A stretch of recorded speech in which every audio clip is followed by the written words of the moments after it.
Alice's Adventures in Wonderland by Lewis Carroll. Chapter 1. Down the Rabbit Hole. Alice was beginning to get very tired of sitting by her sister on the bank, and having nothing to do. Once or twice she had peeped into the book her sister was reading, but it had no pictures or conversations in it.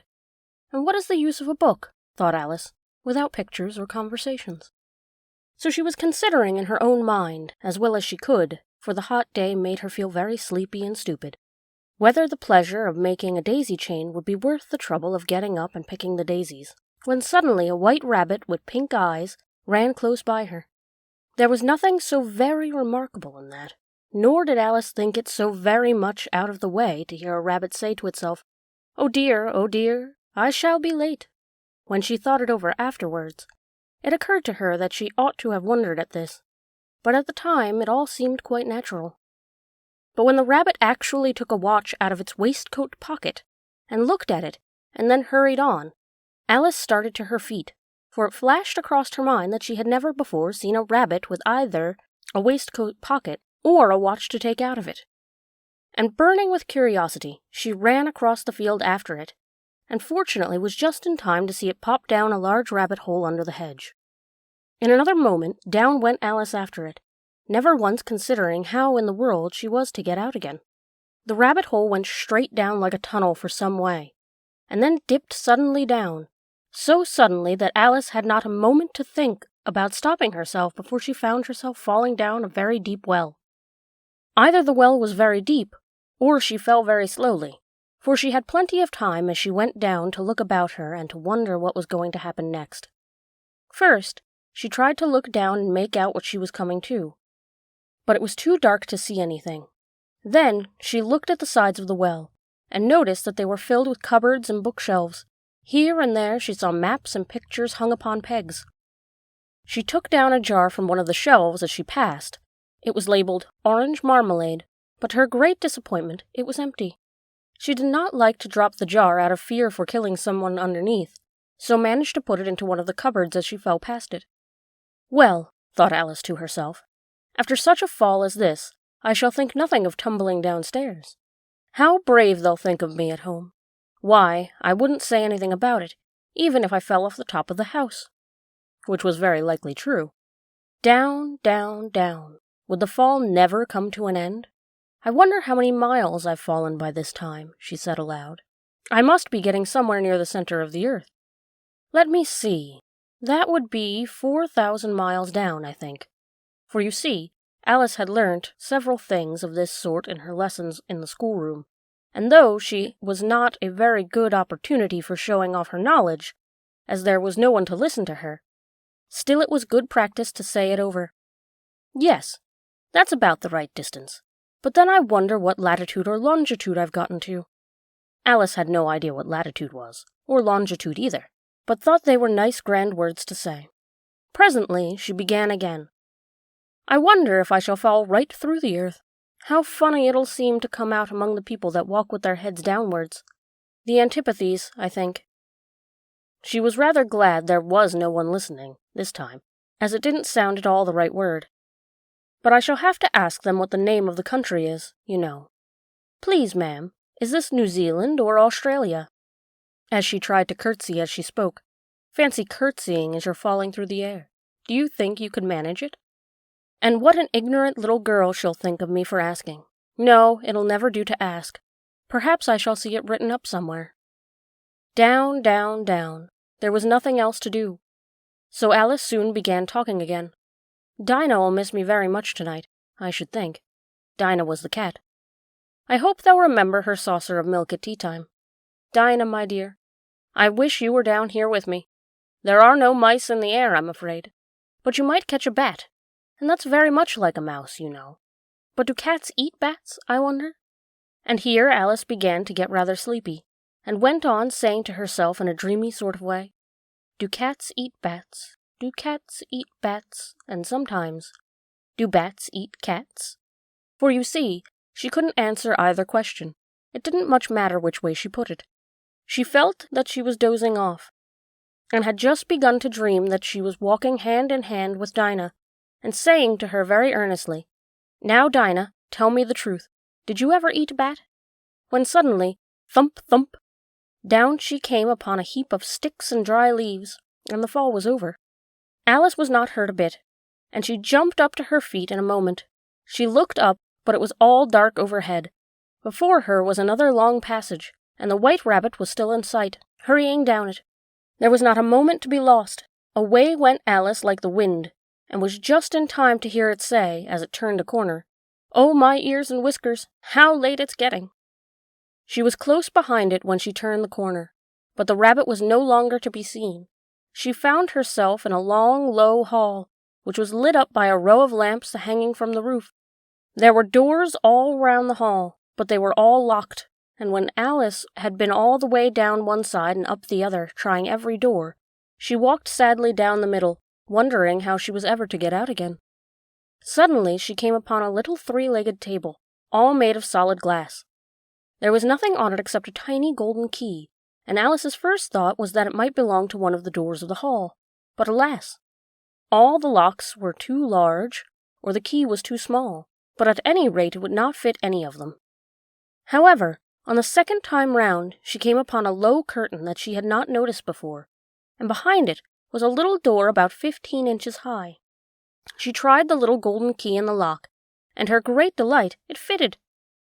Alice opened the door and found that it led down a small passage, not much larger than a rat-hole.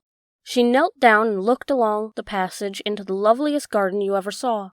How she longed to get out of that dark hall and wander about amongst those beds of bright flowers and those cool fountains, but she could not even get her head through the doorway. And even if my head would get through, thought poor Alice, it would be very little use without my shoulders. Oh, how I wish I could shut up like a telescope. I wish I could, if I only knew how to begin.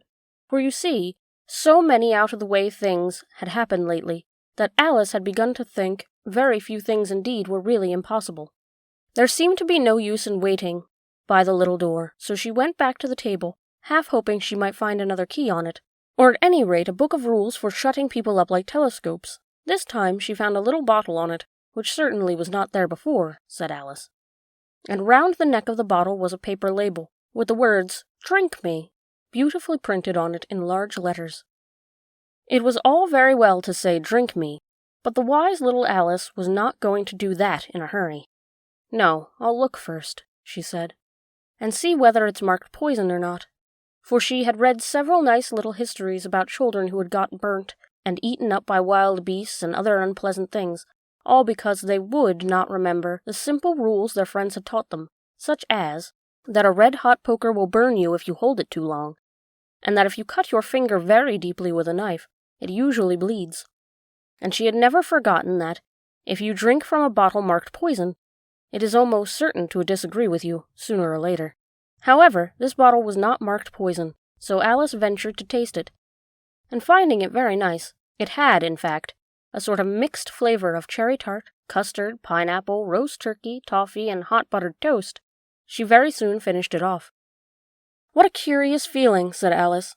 "I must be shutting up like a telescope." And so it was indeed. She was now only 10 inches high, and her face brightened up at the thought that she was now the right size for going through the little door into that lovely garden. First, however, she waited for a few minutes to see if she was going to shrink any further. She felt a little nervous about this, for it might end, you know, said Alice to herself, in my going out altogether, like a candle. I wonder what I should be like then. And then she tried to fancy what the flame of a candle is like after the candle is blown out, for she could not remember ever having seen such a thing. After a while, finding that nothing more happened, she decided on going into the garden at once. But alas for poor Alice, when she got to the door, she found she had forgotten the little golden key, and when she went back to the table for it, she found she could not possibly reach it.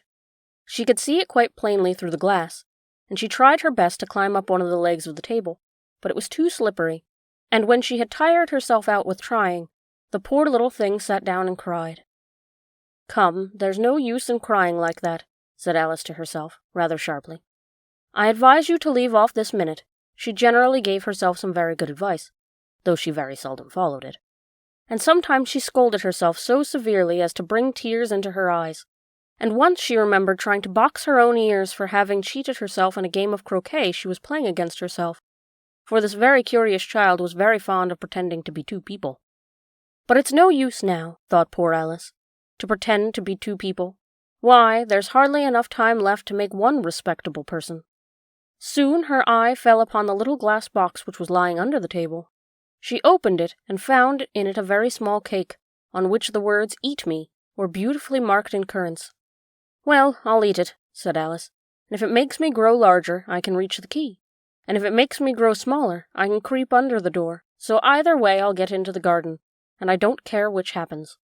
She ate a little bit, and said anxiously to herself, which way, holding her hand on top of her head to feel which way it was growing, and she was quite surprised to find that she remained the same size, to be sure. This generally happens when one eats cake. But Alice had got so much into the way of expecting nothing but out-of-the-way things to happen, that it seemed quite dull and stupid for life to go on in a very common way. So she set to work, and very soon finished off the cake. Chapter 2. The Pool of Tears. "Curiouser and curiouser," cried Alice. She was so much surprised that for the moment she forgot how to speak good English. "Now I'm opening out like the largest telescope that ever was. Goodbye, feet," for when she looked down at her feet, they seemed to be almost out of sight, they were getting so far off. "Oh, my poor little feet, I wonder who will be able to put on your shoes and stockings for you now, dears. I'm sure I shan't be able. I shall be a great deal too far off to trouble myself about you. You must manage the best way you can. But I must be kind to them," thought Alice, "or perhaps they won't walk the way I want them to go. Let me see. I'll give them a new pair of boots every Christmas." And she went on planning to herself how she would manage it. "They must go by carrier," she thought, "and how funny it'll seem, sending presents to one's own feet. And how odd the directions will look. Alice's right foot, Esquire, hearthrug, near the fender, with Alice's love. Oh dear, what nonsense I'm talking." Just then her head struck against the roof of the hall. In fact, she was now more than 9 feet high, and she at once took up the little golden key and hurried off to the garden door. Poor Alice! It was as much as she could do, lying down on one side, to look through into the gardens with one eye. But to get through was more hopeless than ever. She sat down and began to cry again. "You ought to be ashamed of yourself," said Alice. "A great girl like you," she might well say this, "to go on crying this way. Stop this moment, I tell you." But she went on all the same, shedding gallons of tears until there was a large pool all round her, about 4 inches deep and reaching half down the hall. After a time she heard a little pattering of feet in the distance, and she hastily dried her eyes to see what was coming. It was the White Rabbit returning, splendidly dressed, with a pair of white kid gloves in one hand and a large fan in the other. He came trotting along in a great hurry, muttering to himself as he came, "Oh, the Duchess, oh, won't she be savage if I've kept her waiting?" Alice felt so desperate that she was ready to ask help of anyone. So, when the rabbit came near her, she began, in a low, timid voice, "If you please, sir." The rabbit started violently, dropping the white kid gloves and fan, and scurried away into the darkness as hard as he could go. Alice took up the fan and gloves, and as the hall was very hot, she kept fanning herself all the time she went on talking. "Dear, dear, how queer everything is today. And yesterday things went on just as usual. I wonder if I've been changed in the night. Let me think. Was I the same when I got up this morning? I almost think I can remember feeling a little different. But if I'm not the same, the next question is, who in the world am I? Ah, that's the great puzzle." And she began thinking over all the children she knew that were the same age as herself, to see if she could have been changed for any of them. "I'm sure I'm not Ada," she said, "for her hair goes on in such long ringlets, and mine doesn't go in ringlets at all. And I'm sure I can't be Mabel, for I know all sorts of things, and she knows such a very little. Besides, she's she, and I'm I, and oh dear, how puzzling it all is. I'll try if I know all the things I used to know. Let me see. 4 times 5 is 12, and 4 times 6 is 13, 4 times 7 is... Oh dear, I shall never get to 20 at this rate. However, the multiplication table doesn't signify. Let's try geography. London is the capital of Paris, and Paris is the capital of Rome, and Rome... No, that's all wrong, I'm certain. I must have been changed for Mabel. I'll try to say, how doth the little. And she crossed her hands on her lap as if she were saying lessons, and began to repeat it, but her voice sounded hoarse and strange, and the words did not come as they used to.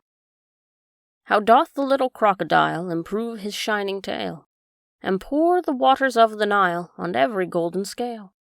How cheerfully he seems to grin, how neatly spread his claws, and welcome little fishes in with gently smiling jaws. I'm sure those are not the right words, said poor Alice, and her eyes filled with tears again as she went on. I must be Mabel after all, and I shall go on and live in that poky little house, and have next to no toys to play with, and oh, ever so many lessons to learn. No, I've made up my mind about it. If I'm Mabel, I'll stay down here. It'll be no use their putting their heads down and saying, "Come up again, dear." I shall only look up and say, "Who am I, then? Tell me that first, and then, if I like being that person, I'll come up. If not, I'll stay down here till I'm somebody else." "But, oh dear," cried Alice, with a sudden burst of tears, "I do wish they would put their heads down. I am so very tired of being here all alone." As she said this, she looked down at her hands, and was surprised to see that she had put on one of the rabbit's little white kid gloves while she was talking. "How can I have done that?" she thought. "I must be growing small again." She got up and went to the table to measure herself by it, and found that, as nearly as she could guess, she was now about 2 feet high, and was going on shrinking rapidly. She soon found out that the cause of this was the fan she was holding, and she dropped it hastily, just in time to avoid shrinking away altogether. "That was a narrow escape," said Alice, a good deal frightened at the sudden change, but very glad to find herself still in existence. "And now for the garden." And she ran with all speed back to the little door, but alas, the little door was shut again, and the little golden key was lying on the glass table as before. And things were worse than ever, thought the poor child. For I never was so small as this before, never, and I declare it's too bad, that it is. As she said these words, her foot slipped, and in another moment, splash, she was up to her chin in salt water. Her first idea was that she had somehow fallen into the sea, and in that case, I can go back by railway, she said to herself.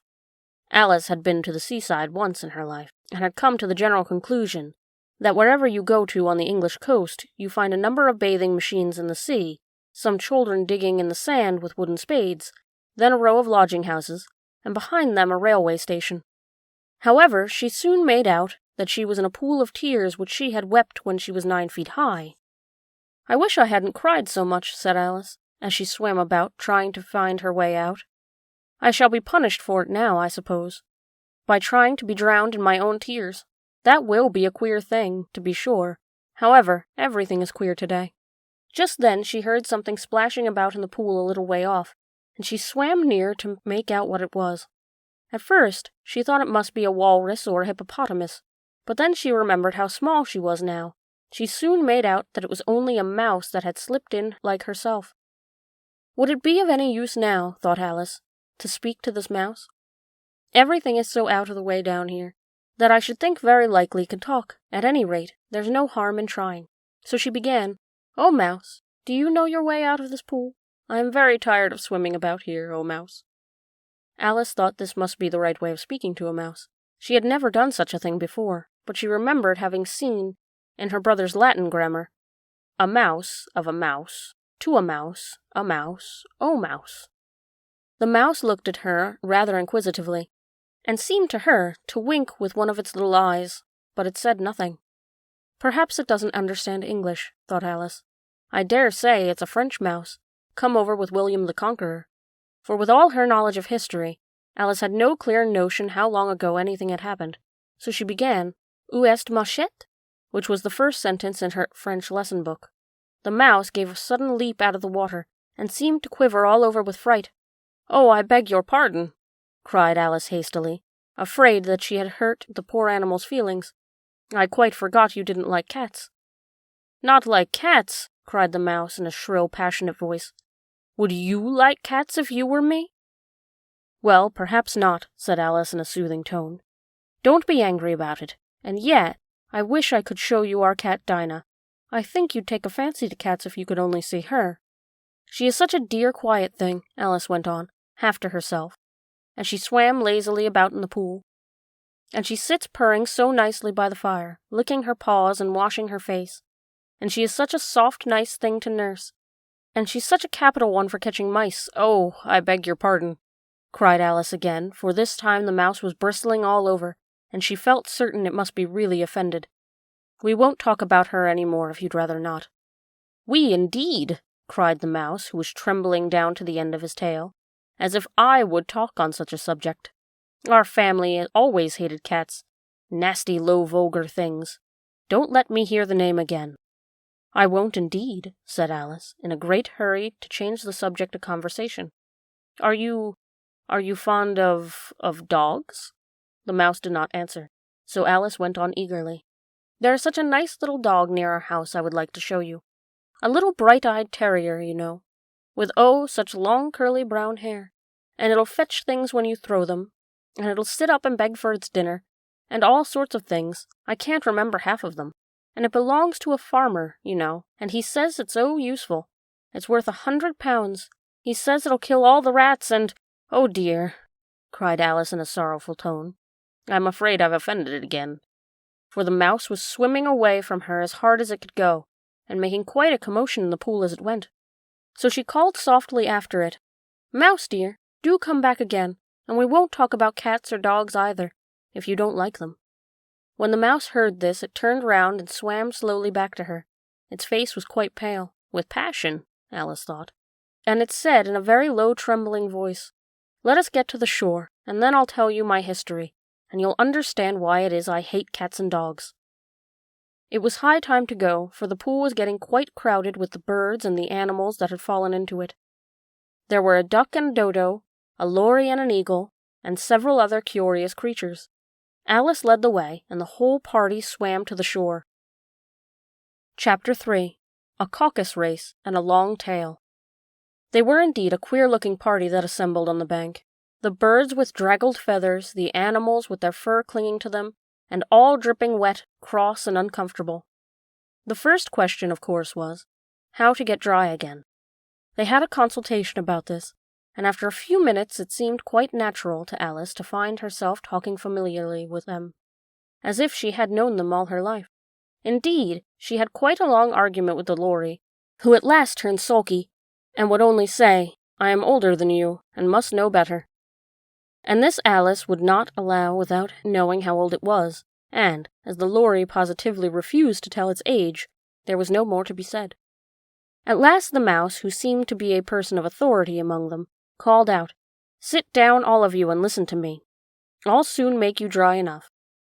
They all sat down at once, and, in a large ring, with the mouse in the middle, Alice kept her eyes anxiously fixed on it, for she felt sure she would catch a bad cold if she did not get dry very soon.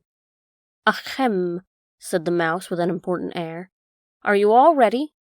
This is the driest thing I know. Silence all around, if you please. William the Conqueror, whose cause was favoured by the Pope, was soon submitted to by the English, who wanted leaders, and had been of late much accustomed to usurpation and conquest. Edwin and Morcar, the Earls of Mercia and Northumbria—" "Ugh," said the lory, with a shiver. "I beg your pardon," said the mouse, frowning, but very politely. "Did you speak?" "Not I," said the lory hastily. "I thought you did," said the mouse. "I proceed. Edwin and Morcar, the Earls of Mercia and Northumbria, declared for him, and even Stignand, the patriotic Archbishop of Canterbury, found it advisable—" "Found what?" said the duck. "Found it," the mouse replied rather crossly. "Of course you know what it means." "I know what it means well enough when I find a thing," said the duck. "It's generally a frog or a worm. The question is, what did the Archbishop find?" The mouse did not notice this question, but hurriedly went on. "Found it advisable to go with Edward Atheling to meet William and offer him the crown. William's conduct at first was moderate, but the insolence of his Normans— How are you getting on now, my dear?" it continued, turning to Alice as it spoke. "As wet as ever," said Alice in a melancholy note. "Doesn't seem to drive me at all." "In that case," said the dodo solemnly, rising to its feet, "I move that the meeting adjourn, for the immediate adoption of more energetic remedies." "Speak English," said the eaglet. "I don't know the meaning of half of those words, and what's more, I don't believe you do either." And the eaglet bent down its head to hide a smile. Some of the other birds tittered audibly. "What I was going to say," said the dodo in an offended tone, "was that the best thing to do to get us dry would be a caucus race." "What is a caucus race?" said Alice. Not that she wanted much to know, but the dodo had paused as if it thought that somebody ought to speak, and no one else inclined to say anything. "Why," said the dodo, "the best way to explain it is to do it. And, as you might like to try the thing yourself some winter day, I will tell you how the dodo managed it. First, it marked out a race course, in a sort of circle. The exact shape doesn't matter, it said. And then all the party were placed along the course, here and there. There was no 1, 2, 3, and away, but they began running when they liked and let off when they liked, so that it was not easy to know when the race was over. However, when they had been running half an hour or so, and were quite dry again, the dodo suddenly called out, "The race is over," and they all crowded round it, panting and asking, "But who has won?" This question the dodo could not answer without a great deal of thought, and it sat for a long time with one finger pressed upon its forehead, the position in which you would usually see Shakespeare in the pictures of him, while the rest waited in silence. At last the dodo said, "Everybody has won, and we all must have prizes." "But who is to give the prizes?" quite a chorus of voices asked. "Why, she, of course," said the dodo, pointing to Alice with one finger, and the whole party at once crowded round her, calling out in a confused way, "Prizes! Prizes!" Alice had no idea what to do, and in despair she put her hand in her pocket and pulled out a box of comfits. Luckily the salt water had not got to it, and handed them out as prizes. There was exactly one apiece all round. "But she must have a prize herself, you know," said the mouse. "Of course," the dodo replied very gravely. "What else have you got in your pocket?" he went on, turning to Alice. "Only a thimble," said Alice sadly. "Hand it over here," said the dodo. Then they all crowded round her once more, while the dodo solemnly presented the thimble, saying, "We beg your acceptance of this elegant thimble," and, when it had finished this short speech, they all cheered. Alice thought the whole thing was very absurd, but they all looked so grave that she dare not laugh, and, as she could not think of anything to say, she simply bowed and took the thimble, looking as solemn as she could. The next thing was to eat the comfits. This caused some noise and confusion, as the large birds complained they could not taste theirs, and the small ones choked and had to be patted on the back. However, it was over at last, and they sat down again in the ring, and begged the mouse to tell them something more. "You promised to tell me your history, you know," said Alice, "and why it is you hate C and D," she added in a whisper, half afraid that it would be offended again. "Mine is a long and sad tale," said the mouse, turning to Alice and sighing. "It is a long tale, certainly," said Alice, looking down with wonder at the mouse's tail. "But why do you call it sad?" And she kept on puzzling about it while the mouse was speaking, so that her idea of the tale was something like this. "Fury said to a mouse that he met in a house, 'Let us both go to law, I will prosecute you. Come, I'll take no denial, we must have a trial, for really this morning is nothing to do.' Said the mouse to the cur, 'Such a trial, dear sir, with no jury or judge would be wasting our breath.' 'I'll be judge, I'll be jury,' said the cunning old Fury. 'I'll try the whole cause and condemn you to death.' 'You are not attending,' said the mouse to Alice severely. 'What are you thinking of?' 'I beg your pardon,' said Alice very humbly. 'You had got to the fifth bend, I think.' 'I had not,' cried the mouse sharply and very angrily. 'A knot,' said Alice, always ready to make herself useful, and looking anxiously about her. 'Oh, do let me help to undo it.' 'I shall do nothing of the sort,' said the mouse, getting up and walking away. 'You insult me by talking such nonsense.' 'I didn't mean it,' pleaded poor Alice. 'You are so easily offended, you know.' The mouse only growled in reply. 'Please come back and finish your story,' Alice called after it, and the others joined in chorus. 'Yes, please do.' but the mouse only shook its head impatiently, and walked a little quicker. "What a pity it wouldn't stay," sighed the Lory, as soon as it was quite out of sight, and an old crab took the opportunity of saying to her daughter, "Ah, my dear, let this be a lesson to you, to never lose your temper. Hold your tongue, Ma," said the young crab, a little snappishly. "You're enough to try the patience of an oyster." "I wish I had our Dinah here, I know I do," said Alice aloud, addressing nobody in particular. She'd soon fetch it back. "And who is Dinah, if I might venture to ask the question?" said the Lory. Alice replied eagerly, for she was always ready to talk about her pet. "Dinah's our cat, and she's such a capital one for catching mice you can't think. And oh, I wish you could see her after the birds. Why, she'll eat a little bird as soon as look at it." This speech caused a remarkable sensation among the party. Some of the birds hurried off at once. One old magpie began wrapping itself up very carefully, remarking, "I really must be getting home. The night air doesn't suit my throat." And a canary called out in a trembling voice to its children, "Come away, dears. It's high time you were all in bed." On various pretexts they all moved off, and Alice was soon left alone. "I wish I hadn't mentioned Dinah," she said to herself in a melancholy tone. "Nobody seems to like her down here, and I'm sure she's the best cat in the world. Oh, my dear Dinah, I wonder if I shall ever see you any more." And here poor Alice began to cry again, for she felt very lonely and low-spirited. In a little while, however, she again heard the little pattering of footsteps in the distance, and she looked up eagerly, half hoping that the mouse had changed its mind, and was coming back to finish the story. Chapter 4. The Rabbit Sends in a Little Bill.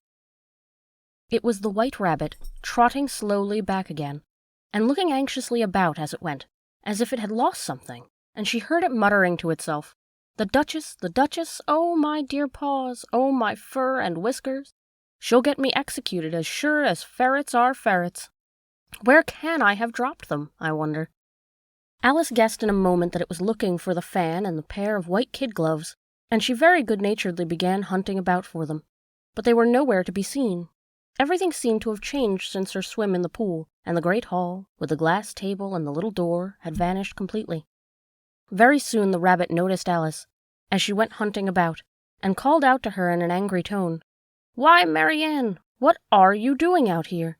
Run home this moment, and fetch me a pair of gloves and a fan. Quick now." And Alice was so frightened that she ran off at once in the direction it pointed to, without trying to explain the mistake it had made. "He took me for his housemaid," she said to herself as she ran. "How surprised he'll be when he finds out who I am. But I'd better take him his fan and gloves, that is, if I can find them." As she said this, she came upon a neat little house, on the door of which was a bright brass plate with the name W. Rabbit engraved upon it. She went in without knocking, and hurried upstairs, in great fear lest she should meet the real Marianne, and be turned out of the house before she had found the fan and gloves. "How queer it seems," Alice said to herself, "to be going messages for a rabbit. I suppose Dinah'll be sending me on messages next." And she began fancying the sort of thing that would happen. "Miss Alice, come here directly and get ready for your walk." "Coming in a minute, nurse." "But I've got to see that the mouse doesn't get out."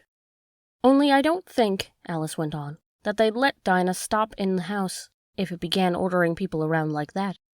By this time she had found her way into a tidy little room with a table in the window, and on it, as she had hoped, a fan and 2 or 3 pairs of tiny white kid gloves.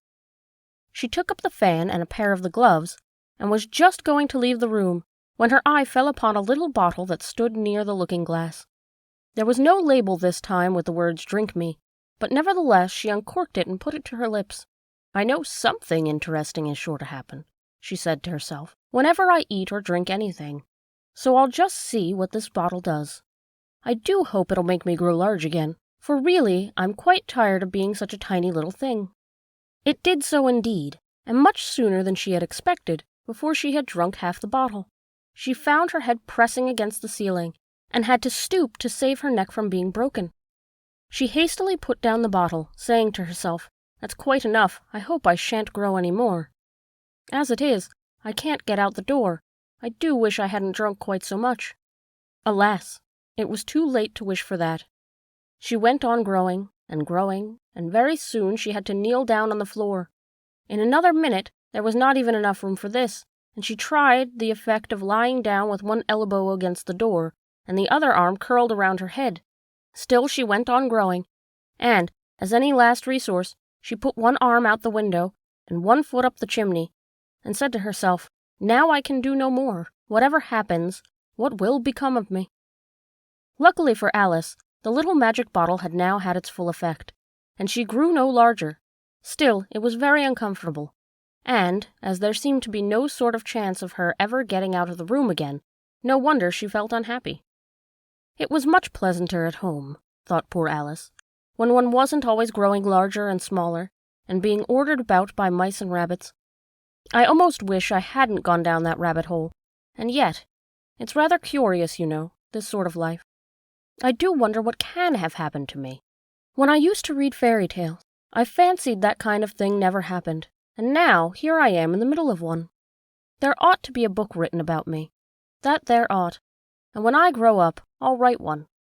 But I'm grown up now, she added in a sorrowful tone. At least there's no room to grow up any more here. But then, thought Alice, shall I never get any older than I am now? That'll be a comfort, one way, never to be an old woman, but then, always to have lessons to learn. Oh, I shouldn't like that. Oh, you foolish Alice, she answered herself. How can you learn lessons in here? Why, there's hardly room for you. No room at all for any lesson books. And so she went on, taking first one side and then the other, and making quite a conversation of it altogether. But after a few moments she heard a voice outside, and stopped to listen. "Marianne, Marianne," said the voice, "fetch me my gloves this moment." Then came a little pattering of feet on the stairs. Alice knew it was the rabbit coming to look for her, and she trembled till she shook the house, quite forgetting that she was now 1,000 times as large as the rabbit, and had no reason to be afraid of it. Presently the rabbit came up to the door and tried to open it, but as the door opened inwards, and Alice's elbow was pressed hard against it, that attempt proved a failure. Alice heard it say to itself, "Then I'll go round and get in at the window." That you won't, thought Alice, and, after waiting till she fancied she heard the rabbit just under the window, she suddenly spread out her hand and made a snatch in the air. She did not get hold of anything, but she heard a little shriek and a fall, and a crash of broken glass, from which she concluded that it was just possible it had fallen into a cucumber frame, or something of the sort. Next came an angry voice, the rabbit's. "Pat, Pat, where are you?" And then a voice she had never heard before. "Sure, then I'm here, digging for apples, your honor." "Digging for apples indeed," said the rabbit angrily. "Here, come and help me out of this." Sounds of more broken glass. "Now tell me, Pat, what's that in the window?" "Sure, it's an arm, your honor." He pronounced it arm. "An arm, you goose? Who ever saw one that size? Why, it fills the whole window." "Sure it does, your honor, but it's an arm for all that." "Well, it's got no business there, at any rate. Go and take it away." There was a long silence after this, and Alice could only hear whispers now and then, such as, "Sure, I don't like it, your honor, at all, at all. Do as I tell you, you coward." And at last she spread out her hand again, and made another snatch in the air. This time there were 2 little shrieks, and more sounds of broken glass. What a number of cucumber frames there must be, thought Alice. I wonder what they'll do next. As for pulling me out of the window, I only wish they could. I'm sure I don't want to stay in here any longer. She waited for some time without hearing anything more. At last, a rumbling of little cartwheels and the sound of a good many voices all talking together. She made out the words, "Where's the other ladder? Why, I hadn't to bring but one. Bill's got the other. Bill! Fetch it here, lad. Here, put 'em up at this corner. No, tie 'em together first. They don't reach half high enough yet. Oh, they'll do well enough. Don't be particular. Here, Bill, catch hold of this rope. Will the roof bear? Mind that loose slate. Oh, it's coming down. Heads below." A loud crash. "Now, who did that?" "It was Bill, I fancy." "Who's to go down the chimney?" "Nay, I shan't." "You do it." "That I won't, then. Bill's to go down. Here, Bill. The master says you're to go down the chimney." "Oh, so Bill's to go down the chimney, has he?" said Alice to herself. Shy they seemed to put everything upon Bill. I wouldn't be in Bill's place for a good deal. This fireplace is narrow, to be sure, but I think I can kick a little." She drew her foot as far down the chimney as she could, and waited till she heard a little animal, she couldn't guess of what sort it was, scratching and scrambling about in the chimney close above her. Then, saying to herself, "This is Bill," she gave one sharp kick, and waited to see what happened next. The first thing she heard was a general chorus of, "There goes Bill!" Then the rabbit's voice along, "Catch him! You by the hedge!" Then silence, and then another confusion of voices. "Hold up his head! Brandy now! Don't choke him! How was it, old fellow? What happened to you? Tell us all about it." Last came a little, feeble, squeaking voice. "That's Bill," thought Alice. "Well, I hardly know. No more, thank ye. I'm better now. But I'm a deal too flustered to tell you. All I know is something comes at me like a jack-in-the-box, and up I goes like a skyrocket." "So you did, old fellow," said the others. "We must burn the house down," said Rabbit's voice. And Alice called out as loud as she could, "If you do, I'll set Dinah at you." There was a dead silence instantly, and Alice thought to herself, "I wonder what they will do next. If they had any sense, they'd take the roof off." After a minute or two, they began moving about again, and Alice heard the rabbit say, "A barrowful will do, to begin with." "A barrowful of what?" thought Alice. But she had not long to doubt, for the next moment a shower of little pebbles came rattling at the window, and some of them hit her face. "I'll put a stop to this," she said to herself, and shouted out, "You'd better not do that again," which produced another dead silence. Alice noticed with some surprise that the pebbles were all turning into little cakes as they lay on the floor, and a bright idea came to her head. "If I eat one of these cakes," she thought, "it's sure to make some change in my size. And as it can't possibly make me larger, it must make me smaller, I suppose." So she swallowed one of the cakes and was delighted to find that she began shrinking directly. As soon as she was small enough to get through the door, she ran out of the house and found quite a crowd of little animals and birds waiting outside. The poor little lizard, Bill, was in the middle, being held up by 2 guinea pigs, who were giving it something out of a bottle. They all made a rush at Alice the moment she appeared, but she ran off as hard as she could, and soon found herself safe in a thick wood. "The first thing I've got to do," said Alice to herself, as she wandered about in the wood, "is to grow to my right size again. And the second thing is to find my way into that lovely garden. I think that will be the best plan." It sounded like an excellent plan, no doubt, and very neatly and simply arranged. The only difficulty was that she had not the smallest idea of how to set about it. And while she was peering about anxiously among the trees, a little sharp bark just over her head made her look up in a great hurry. An enormous puppy was looking down at her with large round eyes, and feebly stretching out one paw, trying to touch her. "Poor little thing," said Alice in a coaxing tone, and she tried hard to whistle to it, but she was terribly frightened all the time at the thought that it might be hungry, in which case it would very likely eat her up in spite of all her coaxing.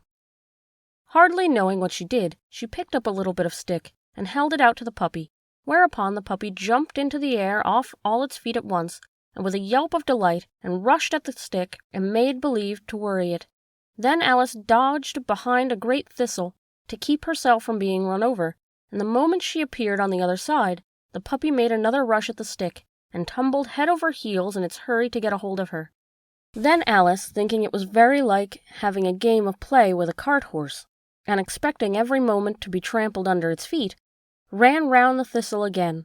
Then the puppy began a series of short charges at the stick, running a very little way forwards each time and a long way back, and barking hoarsely all the while, till at last it sat down a good way off, panting, with its tongue hanging out of its mouth, and its great eyes half shut. This seemed to Alice a good opportunity for making her escape, so she set off at once, and ran till she was quite tired and out of breath, until the puppy's bark sounded quite faint in the distance. "And yet what a dear little puppy it was," said Alice, as she leant against a buttercup to rest herself, and fanned herself with only one of the leaves. "I should have liked teaching it tricks very much, if I'd only been the right size to do it. Oh dear, I'd nearly forgotten that I've supposed to grow up again. Let me see, how is it to be managed? I suppose I ought to eat or drink something or other. But the great question is, what?" The great question certainly was, what? Alice looked around her at the flowers and the blades of grass, but she did not see anything that looked like the right thing to eat or drink under the circumstances. There was a great large mushroom growing near her, about the same height as herself, and when she had looked under it, and on both sides of it, and behind it, it occurred to her that she might as well look and see what was on top of it. She stretched herself up on tiptoe, and peeped over the edge of the mushroom, and her eyes immediately met those of a large blue caterpillar that was sitting on top with its arms folded, quietly smoking a long hookah, and taking not the smallest notice of her or anything else. Chapter 5. Advice from a Caterpillar. The caterpillar and Alice looked at each other for some time in silence. At last the caterpillar took the hookah out of its mouth, and addressed her in a languid, sleepy voice. "Who are you?" said the caterpillar. This was not an encouraging opening for a conversation.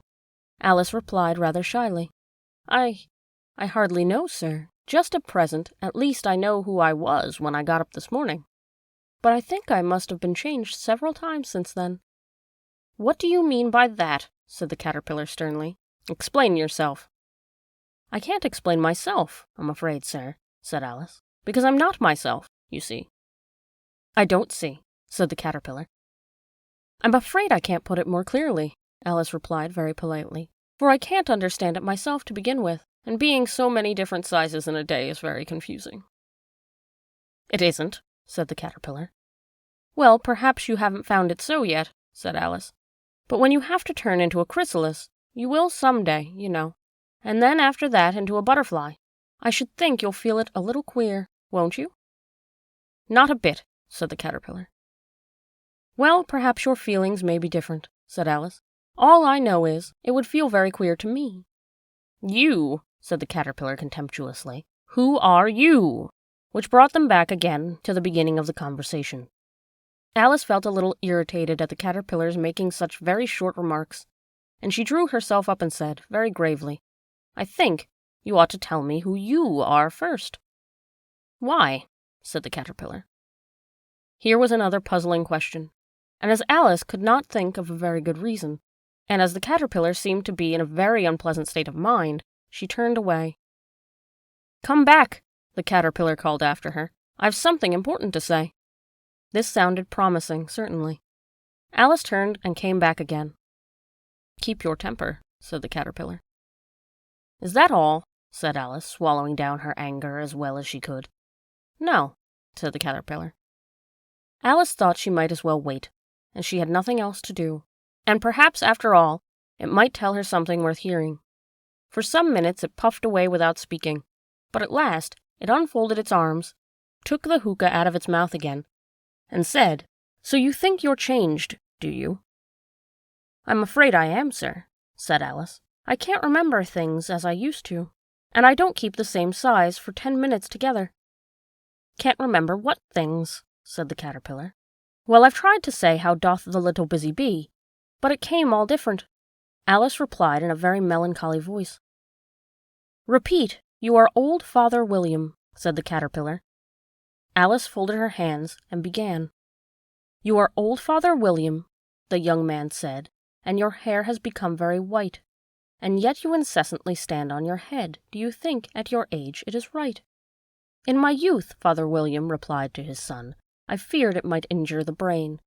But now that I'm perfectly sure I have none, why, I do it again and again." "You are old," said the youth, "as I mentioned before, and have grown most uncommonly fat.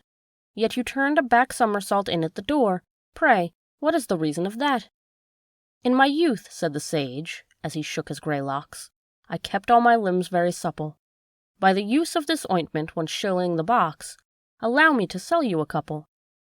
"You are old," said the youth, "and your jaws are too weak for anything tougher than suet. Yet you finish the goose with the bones and the beak. Pray, how did you manage to do it?" "In my youth," said his father, "I took to the law, and argued each case with my wife, and the muscular strength which it gave to my jaw has lasted the rest of my life." "You are old," said the youth. "One would hardly oppose that your eye was as steady as ever. Yet you balanced an eel on the end of your nose. What made you so awfully clever?"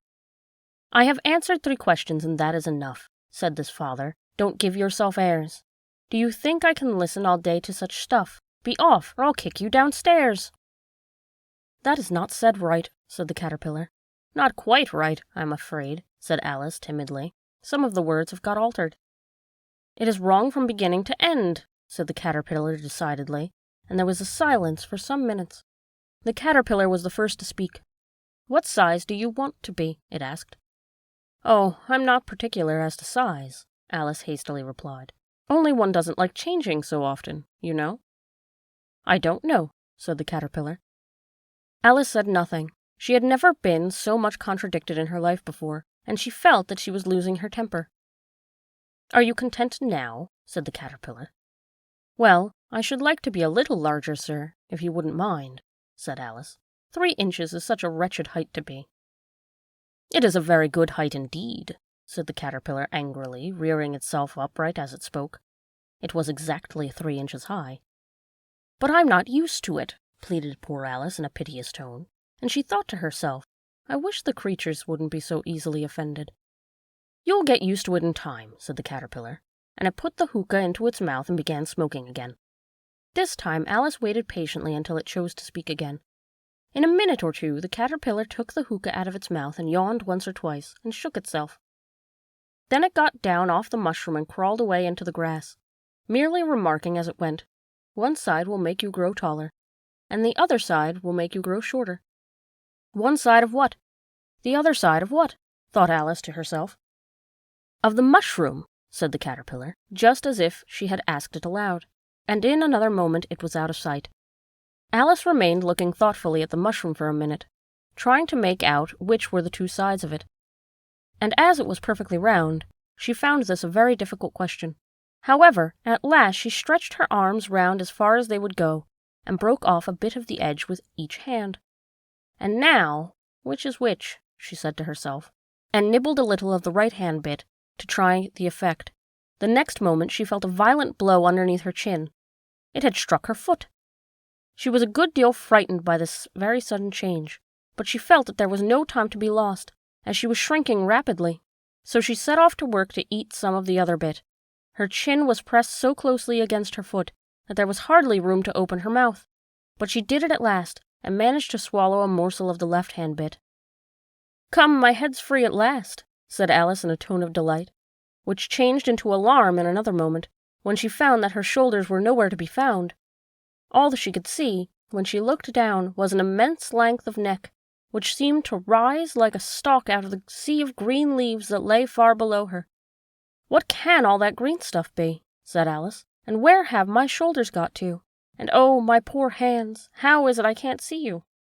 She was moving them about as she spoke, but no result seemed to follow, except a little shaking amongst the distant green leaves.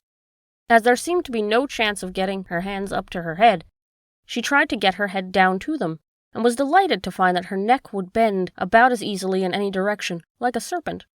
She had just succeeded in curving it down into a graceful zigzag, and was going to dive in amongst the leaves, which she found to be nothing but the tops of trees under which she had been wandering, when a sharp hiss made her draw back in a hurry. A large pigeon had flown into her face, and was beating her violently with its wings. "Serpent!" cried the pigeon. "I am not a serpent," said Alice indignantly. "Leave me alone." "Serpent, I say again," repeated the pigeon, but in a more subdued tone, and added with a kind of sob, "I've tried every way, and nothing seems to suit them." "I haven't the least idea what you're talking about," said Alice. "I've tried the roots of trees, and I've tried the banks, and I've tried the hedges," the pigeon went on, without attending to her. "But those serpents, there's no pleasing them." Alice was more and more puzzled, but she thought there was no use in saying anything more till the pigeon was finished. "As if it wasn't trouble enough hatching the eggs," said the pigeon. "But I must be on the lookout for serpents night and day. Why, I haven't had a wink of sleep these 3 weeks." "I'm very sorry you've been annoyed," said Alice, who was beginning to see its meaning. "And just as I'd taken the highest tree in the wood," continued the pigeon, raising its voice to a shriek, "and just as I was thinking I should be free of them at last, they must needs come wiggling down from the sky. Ugh, serpent!" "But I'm not a serpent, I tell you," said Alice. I'm a... "Well, what are you?" said the pigeon. I can see you're trying to invent something." I'm a little girl," said Alice, rather doubtfully, as she remembered the number of changes she'd gone through that day. "A likely story indeed," said the pigeon in the tone of deepest contempt. "I've seen a good many little girls in my time, but never one with such a neck as that. No, you're a serpent, and there's no use denying it. I suppose you'll tell me next that you've never tasted an egg." "I have tasted eggs, certainly," said Alice, who was a very truthful child. "But little girls eat eggs quite as much as serpents do, you know." "I don't believe it," said the pigeon. "But if they do, why then they're a kind of serpent. That's all I can say." This was such a new idea to Alice that she was quite silent for a minute or two, which gave the pigeon the opportunity of adding, "You're looking for eggs. I know that well enough. And what does it matter to me whether you're a little girl or a serpent?" "It matters a good deal to me," said Alice hastily, "but I'm not looking for eggs, as it happens. And if I was, I shouldn't want yours. I don't like them raw."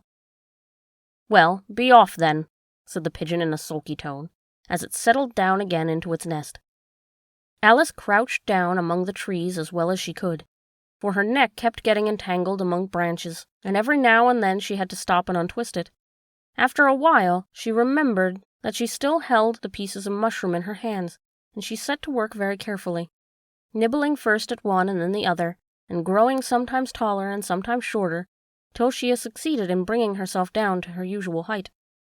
It was so long since she had been anything near her right size, that it felt quite strange at first, but she got used to it in a few minutes, and began talking to herself as usual. "Come, there's half my plan done now. How puzzling all these changes are. I'm never sure what I'm going to be from one minute to another. However, I've got back to my right size. The next thing is to get into that beautiful garden. How is that to be done, I wonder?" As she said this, she came suddenly upon an open place, with a little house in it about 4 feet high. "Whoever lives there," thought Alice, "it'll never do to come upon them this size. Why, I should frighten them out of their wits." So she began nibbling at the right-hand bit again, and did not venture to go near the house till she had brought herself down to 9 inches high. Chapter 6. Pig and Pepper. For a minute or two she stood looking at the house, and wondering what to do next, when suddenly a footman in livery came running out of the wood. She considered him to be a footman, because he was running in livery.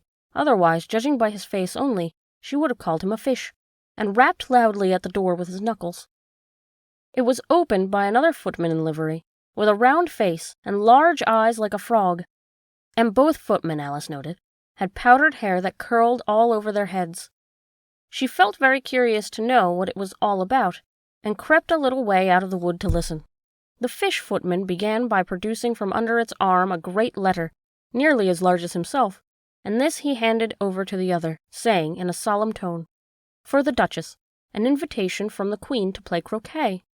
The frog footman repeated, in the same solemn tone, only changing the order of the words a little, "From the Queen, an invitation for the Duchess to play croquet."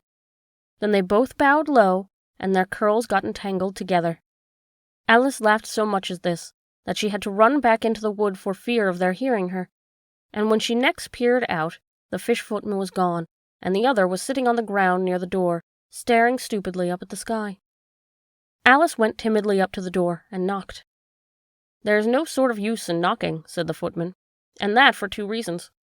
First, because I'm on the same side of the door as you are. Secondly, because they're making such a noise inside, no one could possibly hear you." And certainly, there was a most extraordinary noise going on within. A constant howling and sneezing, and every now and then a great crash, as if a dish or kettle had been broken to pieces. "Please then," said Alice, "how am I going to get in?" "There might be some sense in your knocking," the footman went on without attending to her, "if we had the door between us. For instance, if you were inside, you might knock, and I could let you out, you know." He was looking up into the sky all the time he was speaking, and this Alice thought decidedly uncivil. "But perhaps he can't help it," she said to herself. "His eyes are very nearly at the top of his head, but at any rate he might answer questions. How am I to get in?" she repeated aloud. "I shall sit here," the footman remarked, "till tomorrow." At this moment the door of the house opened, and a large plate came skimming out, straight at the footman's head. It just grazed his nose, and broke to pieces against one of the trees behind him. "Or next day, maybe," the footman continued in the same tone, exactly as if nothing had happened. "How am I to get in?" asked Alice again, in a louder tone. "Are you to get in at all?" said the footman. "That's the first question, you know." It was, no doubt, only Alice did not like to be told so. "It's really dreadful," she muttered to herself, "the way all the creatures argue. It's enough to drive one crazy." The footman seemed to think this a good opportunity for repeating his remarks, with variations. "I shall sit here," he said, "on and off, for days and days." "But what am I to do?" said Alice. "Anything you like," said the footman, and began whistling. "Oh, there's no use in talking to him," said Alice desperately. "He's perfectly idiotic," and she opened the door and went in. The door led right into a large kitchen, which was full of smoke from one end to the other. The Duchess was sitting on a 3-legged stool in the middle, nursing a baby. The cook was leaning over the fire, stirring a large cauldron which seemed to be full of soup. "There's certainly too much pepper in that soup," Alice said to herself, as well as she could for sneezing. There was certainly too much of it in the air. Even the Duchess sneezed occasionally, and as for the baby, it was sneezing and howling alternatively without a moment's pause. The only things in the kitchen that did not sneeze were the cook and a large cat that was sitting on the hearth grinning from ear to ear. "Please, would you tell me," said Alice, a little timidly, for she was not quite sure whether it was good manners for her to speak first, "why your cat grins like that?" "It's a Cheshire cat," said the Duchess, "and that's why, pig."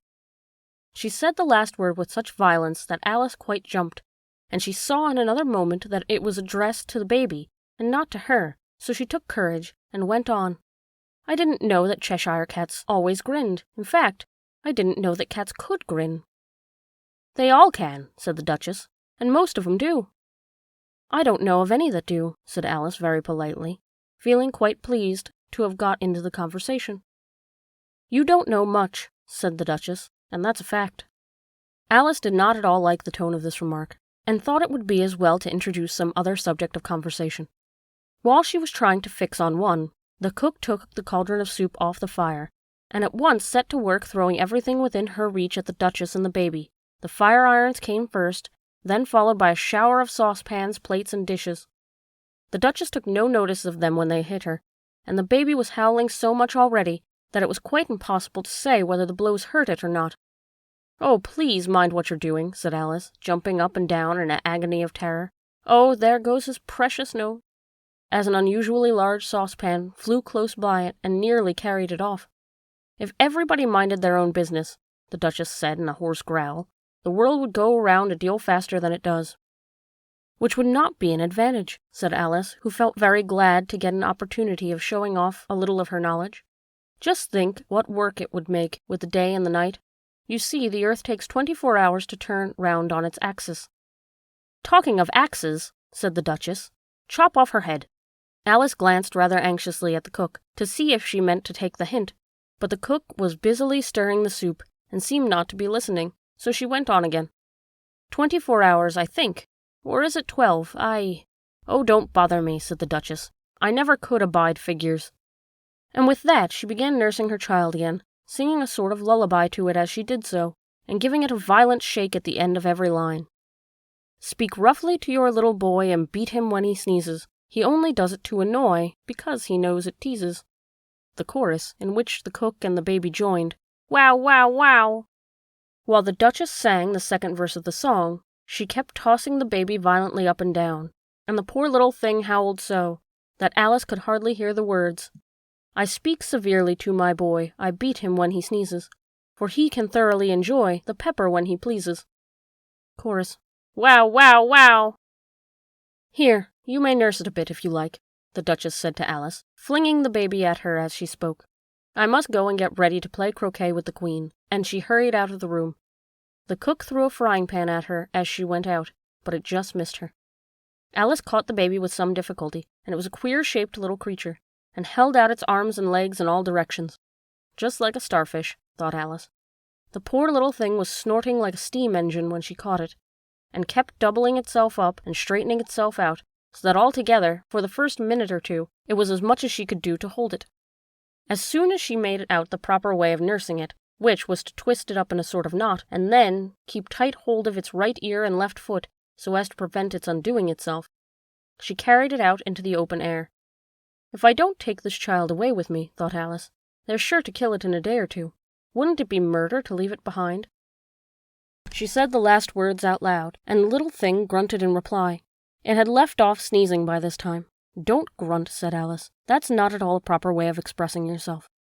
The baby grunted again, and Alice looked very anxiously into its face to see what the matter was with it. There was no doubt that it had a very turn-up nose, much more like a snout than a real nose. Also, its eyes were getting extremely tiny for a baby. Altogether, Alice did not like the look of the thing at all. But perhaps it was only sobbing, she thought, and looked into its eyes again to see if there were any tears. No, there were no tears. "If you're going to turn into a pig, my dear," said Alice, seriously, "I'll have nothing more to do with you. Mind now." The poor little thing sobbed again, or grunted, it was impossible to say which, and they went on for some while in silence. Alice was just beginning to think to herself, "Now, what am I going to do with this creature when I get home?" when it grunted again so violently that she looked down at its face in some alarm. This time there could be no mistake about it. It was neither more nor less than a pig, and she felt that it would be quite absurd for her to carry it any further. So she set the little creature down, and felt quite relieved to see it trot away quietly into the wood. If it had grown up, she said to herself, it would have made a dreadfully ugly child, but it makes a rather handsome pig, I think. And she began thinking over other children she knew, who might do very well as pigs, and was just saying to herself, if one only knew the right way to change them, when she was a little startled by seeing the Cheshire Cat sitting in a bough of a tree a few yards off. The cat only grinned when it saw Alice. It looked good-natured, she thought. Still, it had very long claws and many great teeth, so she felt that it ought to be treated with respect. "Cheshire Puss," she began, rather timidly, as she did not at all know whether it would like the name. However, it only grinned a little wider. "Come, it's pleased so far," thought Alice, and she went on. "Would you tell me, please, which way I ought to go from here?" "That depends a good deal on where you want to get to," said the cat. "I don't much care where," said Alice. "Then it doesn't matter which way you go," said the cat. "So long as I get somewhere," Alice added as an explanation. "Oh, you're sure to do that," said the cat, "if you only walk long enough." Alice felt that this could not be denied, so she tried another question. "What sort of people live about here?" "In that direction," the cat said, waving its right paw round, "lives a hatter, and in that direction," waving the other paw, "lives a March hare. Visit either you like, they're both mad." "But I don't want to go among mad people," Alice remarked. "Oh, you can't help that," said the cat. "We're all mad here. I'm mad, you're mad." "How do you know I'm mad?" said Alice. "You must be," said the cat, "or you wouldn't have come here." Alice didn't think that proved it at all. However, she went on. "And how do you know that you're mad?" "To begin with," said the cat, "a dog's not mad. You grant that." "I suppose so," said Alice. "Well then," the cat went on, "you see, a dog growls when it's angry and wags its tail when it's pleased. Now I growl when I'm pleased, and wag my tail when I'm angry. Therefore, I'm mad." "I call it purring, not growling," said Alice. "Call it what you like," said the cat. "Do you play croquet with the Queen today?" "I should like it very much," said Alice, "but I haven't been invited yet." "You'll see me there," said the cat, and vanished. Alice was not much surprised at this. She was getting so used to queer things happening. While she was looking at the place where it had been, it suddenly appeared again. "By the by, what became of the baby?" said the cat. "I'd nearly forgotten to ask." "It turned into a pig," Alice quietly said, as if it had come back in a natural way. "I thought it would," said the cat, and vanished again. Alice waited a little, half expecting to see it again. But it did not appear, and after a minute or two she walked on in the direction which the March hare was said to live. "I've seen hatters before," she said to herself. "The March hare will be much the most interesting, and perhaps as this is May it won't be raving mad, at least not so mad as it was in March." As she said this she looked up, and there was the cat again, sitting on the branch of a tree. "Did you say pig or fig?" said the cat. "I said pig," replied Alice, "and I wish you wouldn't keep appearing and vanishing so suddenly. You make one quite giddy." "All right," said the cat, and this time it vanished quite slowly, beginning with the end of the tail and ending with the grin, which remained some time after the rest of it had gone. "Well, I've often seen a cat without a grin," thought Alice, "but a grin without a cat is the most curious thing I ever saw in my life." She had not gone much farther before she came in sight of the house of the March Hare. She thought it must be the right house, because the chimneys were shaped like ears and the roof was thatched with fur. It was so large a house that she did not like to go nearer till she had nibbled some more of the left-hand bit of the mushroom and raised herself to about 2 feet high. Even then she walked towards it rather timidly, saying to herself, "Suppose it should be raving mad after all. I almost wish I'd gone to see the Hatter instead." Chapter 7. A Mad Tea Party. There was a table set out under a tree in front of the house, and the March Hare and the Hatter were having tea at it. A dormouse was sitting between them, fast asleep, and the other two were using it as a cushion, resting their elbows on it and talking over its head. Very uncomfortable for the dormouse, thought Alice. Only as it's asleep, I suppose it doesn't mind. The table was a large one, but the three were all crowded together at one corner of it. "No room, no room," they cried out as they saw Alice coming. "There's plenty of room," said Alice indignantly, and she sat down at a large armchair at one end of the table. "Have some wine," the March Hare said in an encouraging tone. Alice looked all around the table, but there was nothing on it but tea. "I don't see any wine," she remarked. "There isn't any," said the March Hare. "Then it isn't very civil of you to offer it," said Alice angrily. "It wasn't very civil of you to sit down without being invited," said the March Hare. "I didn't know it was your table," said Alice. "It's laid for a great many more than 3. "Your hair wants cutting," said the Hatter. He had been looking at Alice for some time with great curiosity, and this was his first speech. "You should learn not to make personal remarks," said Alice, with some severity. "It's very rude." The Hatter opened his eyes very wide on hearing this, but all he said was, "Why is a raven like a writing desk?" "Come, we shall have some fun now," thought Alice. "I'm glad they've begun asking riddles. I believe I can guess that one," she added aloud. "Do you mean that you think you can find out the answer to it?" said the March Hare. "Exactly so." "Then you should say what you mean," the March Hare went on. "I do," Alice hastily replied. At least I mean what I say. That's the same thing, you know." "Not the same thing a bit," said the Hatter. "You might just as well say, 'I see what I eat' is the same thing as 'I eat what I see.'" "You might just as well say," said the March Hare, "that 'I like what I get' is the same thing as 'I get what I like.'" "You might just as well say," added the Dormouse, who seemed to be talking in his sleep, "that 'I breathe when I sleep' is the same thing as 'I sleep when I breathe.'" "It is the same thing with you," said the Hatter. And here the conversation dropped, and the party sat silent for a minute, while Alice thought over all she could remember about ravens and writing desks, which wasn't much. The Hatter was the first to break the silence. "What day of the month is it?" he said, turning to Alice. He had taken his watch out of his pocket, and looking at it uneasily, shaking it every now and then, and holding it to his ear. Alice considered a little, and then said, "The 4th. "2 days wrong," sighed the Hatter. "I told you butter wouldn't suit the works," he added, looking angrily at the March Hare. "It was the best butter," the March Hare meekly replied. "Yes, but some crumbs must have got in as well," the Hatter grumbled. "You shouldn't have put it in with the bread knife." The March Hare took the watch and looked at it gloomily. Then he dipped it into his cup of tea and looked at it again, but he could think of nothing better to say than his first remark. It was the best butter, you know. Alice had been looking over his shoulder with some curiosity. "What a funny watch," she remarked. "It tells the day of the month and doesn't tell what o'clock it is." "Why should it?" muttered the Hatter. "Does your watch tell you what year it is?" "Of course not," Alice replied very readily, "but that's because it stays the same year for such a long time altogether." "Which is just the case with mine." Alice felt dreadfully puzzled. The Hatter's remark seemed to have no sort of meaning in it, and yet it was certainly English. "I don't quite understand you," she said, as politely as she could.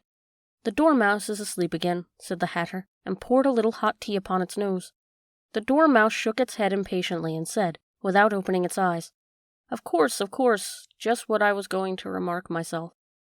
Have you guessed the riddle yet? The Hatter said, turning to Alice again. No, I give up, Alice replied. What's the answer? I haven't the slightest idea, said the Hatter. Nor I, said the March Hare. Alice sighed wearily. I think you might do something better with the time, she said, than wasting it in asking riddles that have no answers. If you knew time as well as I do, said the Hatter, you wouldn't talk about wasting it. It's him. I don't know what you mean, said Alice.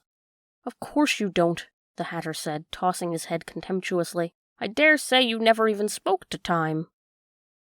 Perhaps not, Alice cautiously replied, but I know I have to beat time when I learn music. Ah, that accounts for it, said the Hatter. He won't stand beating. Now, if you only kept on good terms with him, he'd do almost anything you liked with the clock. For instance, suppose it were 9 o'clock in the morning, just time to begin lessons. You'd only have to whisper a hint to time, and round the clock goes a-twinkling. 1:30. Time for dinner. I only wish it was, the March Hare said to itself in a whisper. That would be grand, certainly, said Alice thoughtfully, but then I shouldn't be hungry for it, you know. Not at first, perhaps, said the Hatter, but you could keep it to 1:30 for as long as you like. Is that the way you manage? Alice asked. The Hatter shook his head mournfully. Not I, he replied. We quarrelled last March, just before he went mad, you know, pointing with his teaspoon at the March Hare. It was at the great concert given by the Queen of Hearts, and I had to sing. Twinkle, twinkle, little bat, how I wonder what you're at. You know the song, perhaps? I've heard something like it, said Alice. It goes on, you know, the Hatter continued, in this way. Up above the world you fly, like a tea-tray in the sky. Twinkle, twinkle. Here the dormouse shook itself, and began singing in its sleep. Twinkle, twinkle, twinkle, twinkle. And went on so long that they had to pinch it to make it stop. Well, I'd hardly finished the first verse, said the Hatter, when the Queen jumped up and bawled out, He's murdering the time! Off with his head! How dreadfully savage! Exclaimed Alice.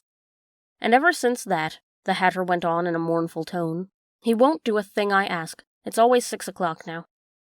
A bright idea came into Alice's head. Is that the reason so many tea things are put out here? Yes, that's it, said the Hatter with a sigh. It's always tea time, and we've no time to wash the things between whiles. Then you keep moving around, I suppose? Exactly so, said the Hatter, as the things get used up. But what happens when you come to the beginning again? Alice ventured to ask. Suppose we change the subject, the March Hare interrupted, yawning.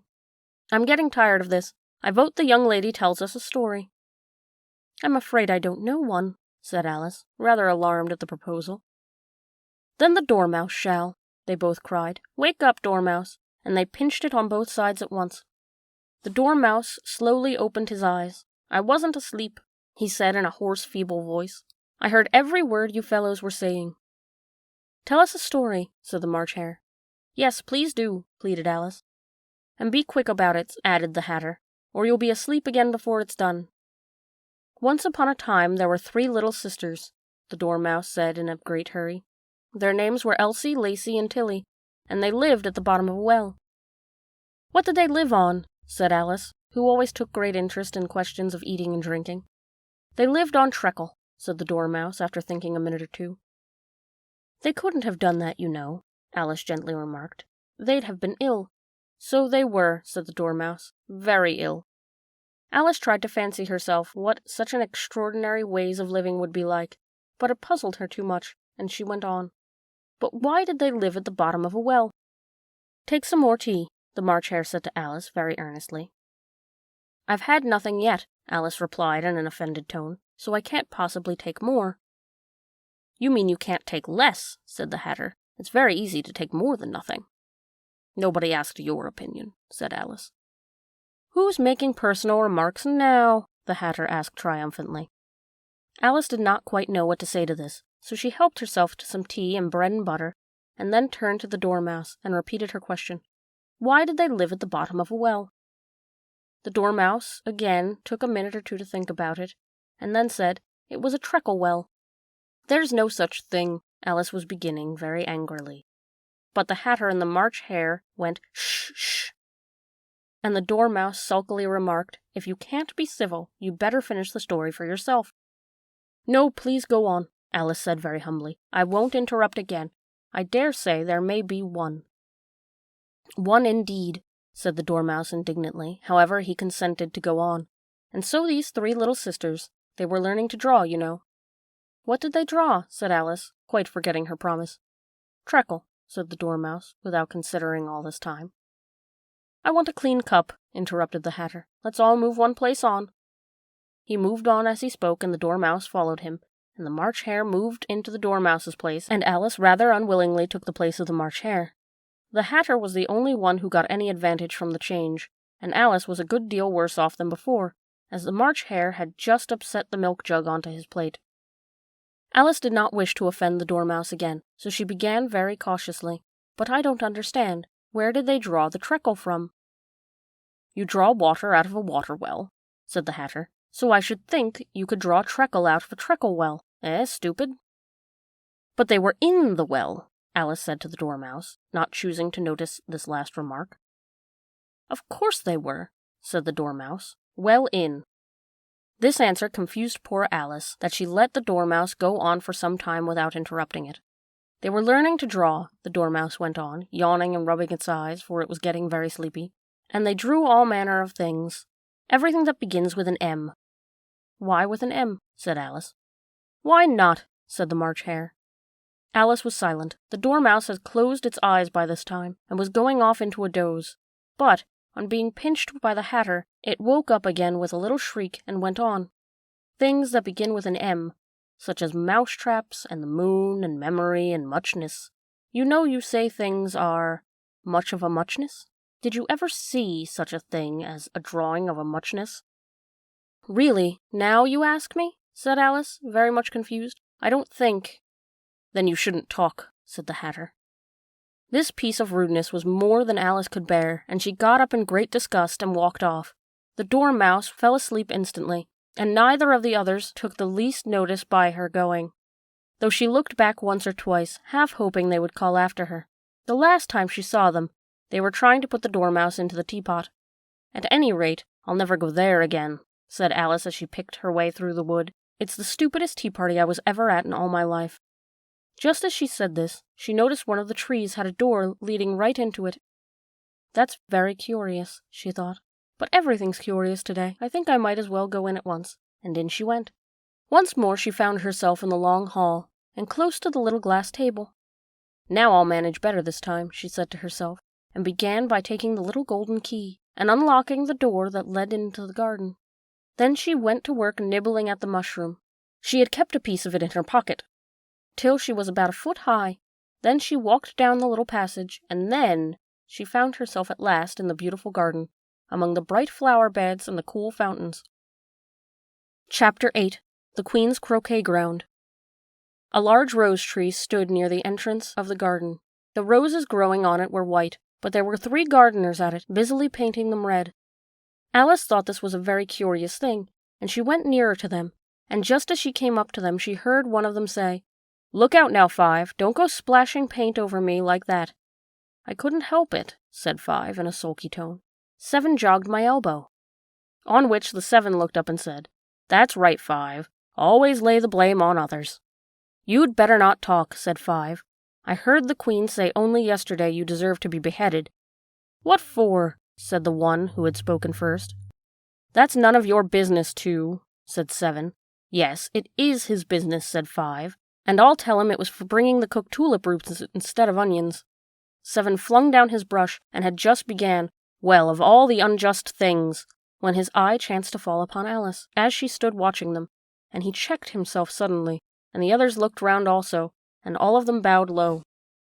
"Would you tell me," said Alice, a little timidly, "why are you painting the roses?" 5 and 7 said nothing, but looked at 2. 2 began in a low voice. "Why, the fact is, you see, miss, this here ought to have been a red rose tree, and we put up a white one by mistake, and if the Queen was to find out, we should all have our heads cut off, you know. So you see, miss, we're doing our best afore she comes to—" At this moment 5, who had been anxiously looking across the garden, called out, "The Queen! The Queen!" and the 3 gardeners instantly threw themselves flat upon their faces. There was the sound of many footsteps, and Alice looked round, eager to see the Queen.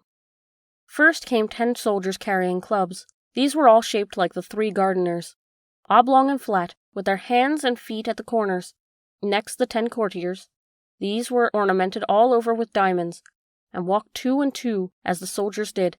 After these came the royal children. There were 10 of them, and the little dears came jumping merrily along, hand in hand, in couples. They were all ornamented with hearts.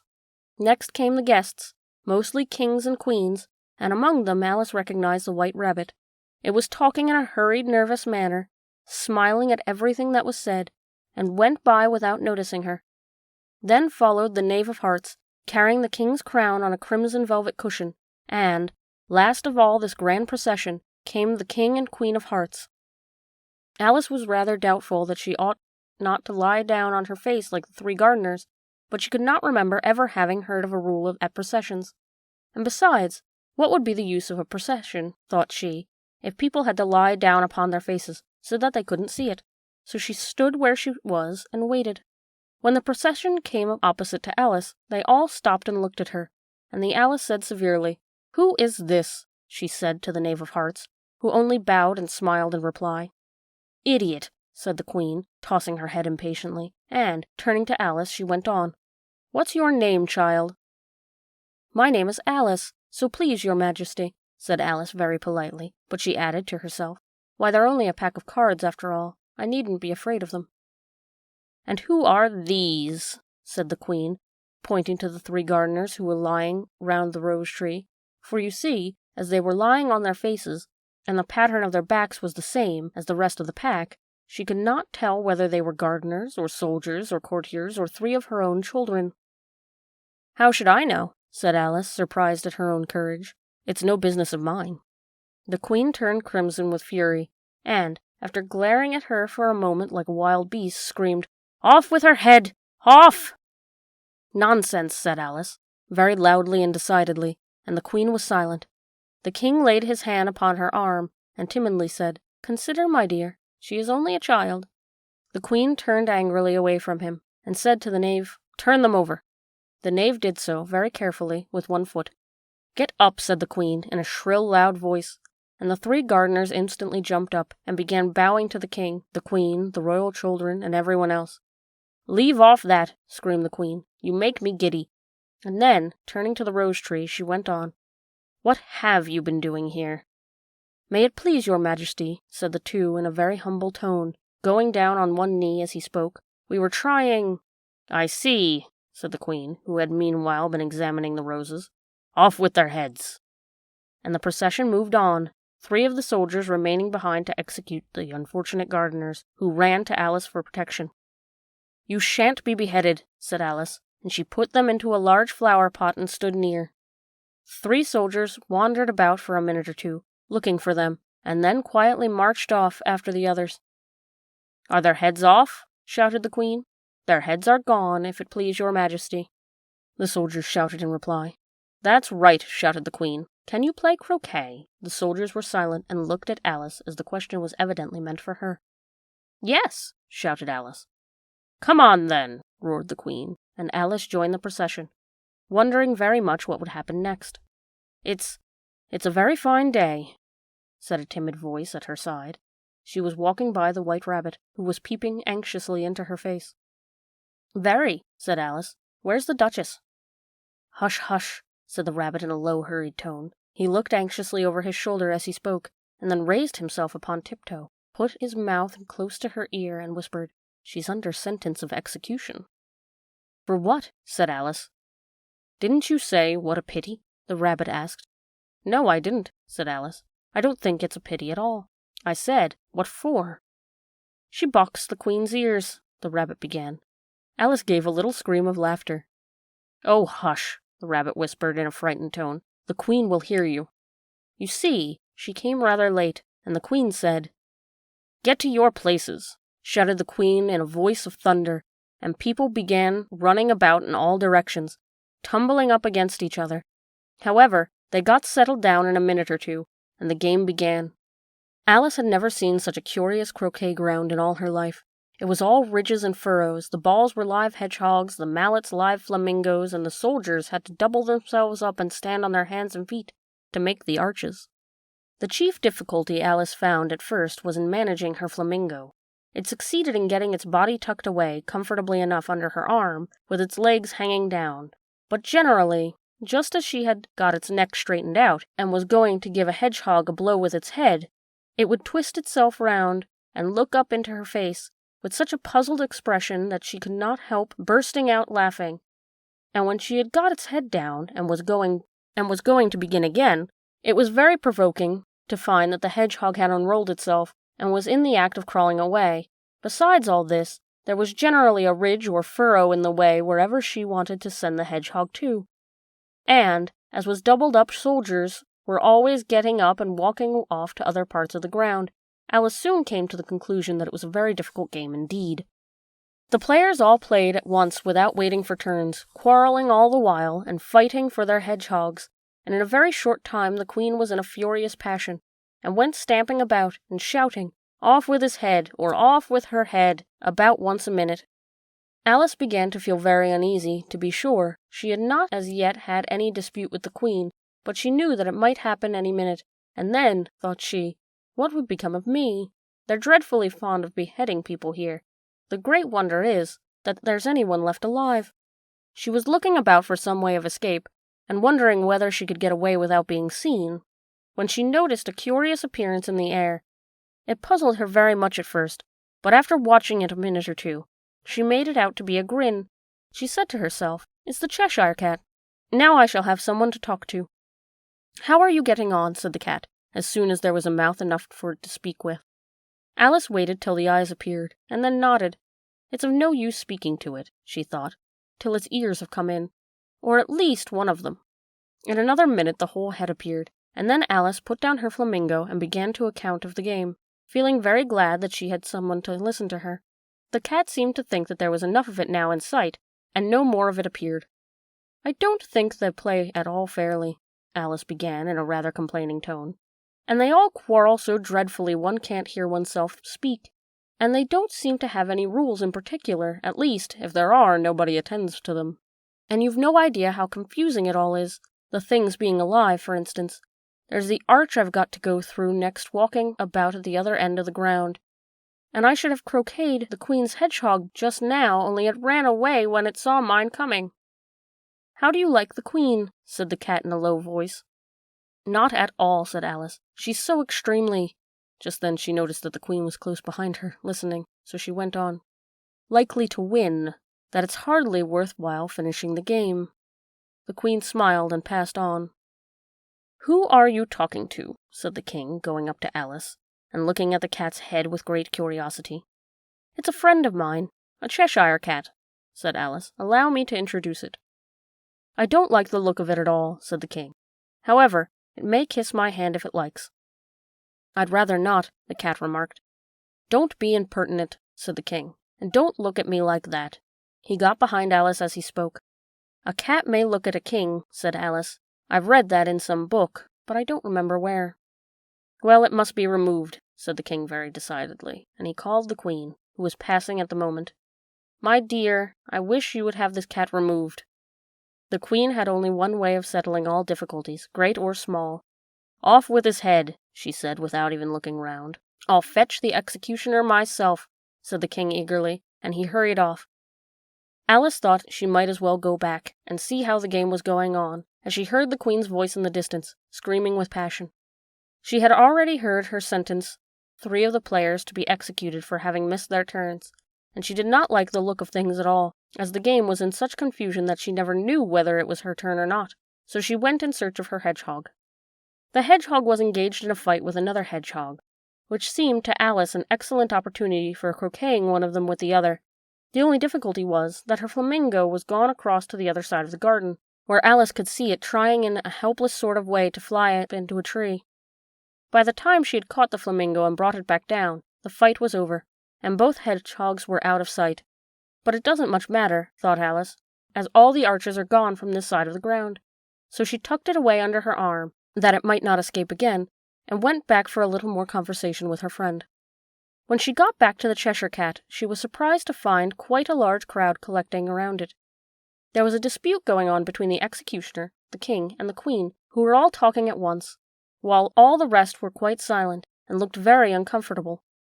The moment Alice appeared, she was appealed to by all three to settle the question, and they repeated their arguments to her as though they all spoke at once. She found it very hard indeed to make out exactly what they said. The executioner's argument was that you couldn't cut off a head unless there was a body to cut it from, that he had never had to do such a thing before, and he wasn't going to begin at his time in life. The king's argument was that anything that had a head could be beheaded, and that you weren't to talk nonsense. The queen's argument was that if something wasn't done about it in less than no time, she'd have everybody executed all around. It was this last remark that made the whole party look so grave and anxious. Alice could think of nothing else to say but, "It belongs to the Duchess. You'd better ask her about it." "She's in prison," the queen said to the executioner. "Fetch her here," and the executioner went off like an arrow. The cat's head began fading away the moment he was gone, and, by the time he had come back with the Duchess, it had entirely disappeared, so the king and the executioner ran wildly up and down looking for it, while the rest of the party went back to the game. Chapter 9. The Mock Turtle Story. "You can't think how glad I am to see you again, you dear old thing," said the Duchess as she tucked her arm affectionately into Alice's, and they walked off together. Alice was very glad to find her in such a pleasant temper, and thought to herself that perhaps it was only the pepper that had made her so savage when they met in the kitchen. "When I'm a duchess," she said to herself, not in a very hopeful tone, though, "I won't have any pepper in my kitchen at all. Soup does very well without. Maybe it's always pepper that makes people hot-tempered," she went on, very much pleased at having found a new kind of rule. "And vinegar that makes them sour, and chamomile that makes them bitter, and barley sugar and such things that make children sweet-tempered. I only wish people knew that. Then they wouldn't be so stingy about it, you know." She had quite forgotten the Duchess by that time, and was a little startled when she heard her voice close to her ear. "You're thinking about something, my dear, and that makes you forget to talk. I can't tell you just now what the moral of that is, but I shall remember it in a bit." "Perhaps it hasn't one," Alice ventured to remark. "Tut-tut, child," said the Duchess. "Everything's got a moral, if only you can find it." And she squeezed herself up closer to Alice's side as she spoke. Alice did not much like keeping so close to her. First, because the Duchess was very ugly, and secondly, because she was exactly the right height to rest her chin upon Alice's shoulder, and it was an uncomfortably sharp chin. However, she did not like to be rude, so she bore it as well as she could. "The game's going on rather better now," she said, by way of keeping the conversation up a little. "'Tis so," said the Duchess, "and the moral of that is, oh, 'tis love, that makes the world go round." "Somebody said," Alice whispered, "that it's done by everyone minding their own business." "Ah, well, it means much the same thing," said the Duchess, digging her sharp little chin into Alice's shoulder as she added, "and the moral of that is, take care of the sense, and the sounds will take care of themselves." How fond she is of finding morals in things, Alice thought to herself. "I dare say you're wondering why I don't put my arm around your waist," the Duchess said after a pause. "The reason is that I'm doubtful about the temper of your flamingo. Shall I try the experiment?" "He might bite," Alice cautiously replied, not feeling at all anxious to have the experiment tried. "Very true," said the Duchess. "Flamingos and mustard both bite, and the moral of that is, birds of a feather flock together." "Only mustard isn't a bird," Alice remarked. "Right as usual," said the Duchess. "What a clear way you have of putting things." "It's a mineral, I think," said Alice. "Of course it is," said the Duchess, who seemed ready to agree to everything that Alice said. "There's a large mustard mine near here, and the moral of that is, the more there is of mine, the less there is of yours." "Oh, I know!" exclaimed Alice, who had not attended to this last remark. "It's a vegetable. Doesn't look like one, but it is."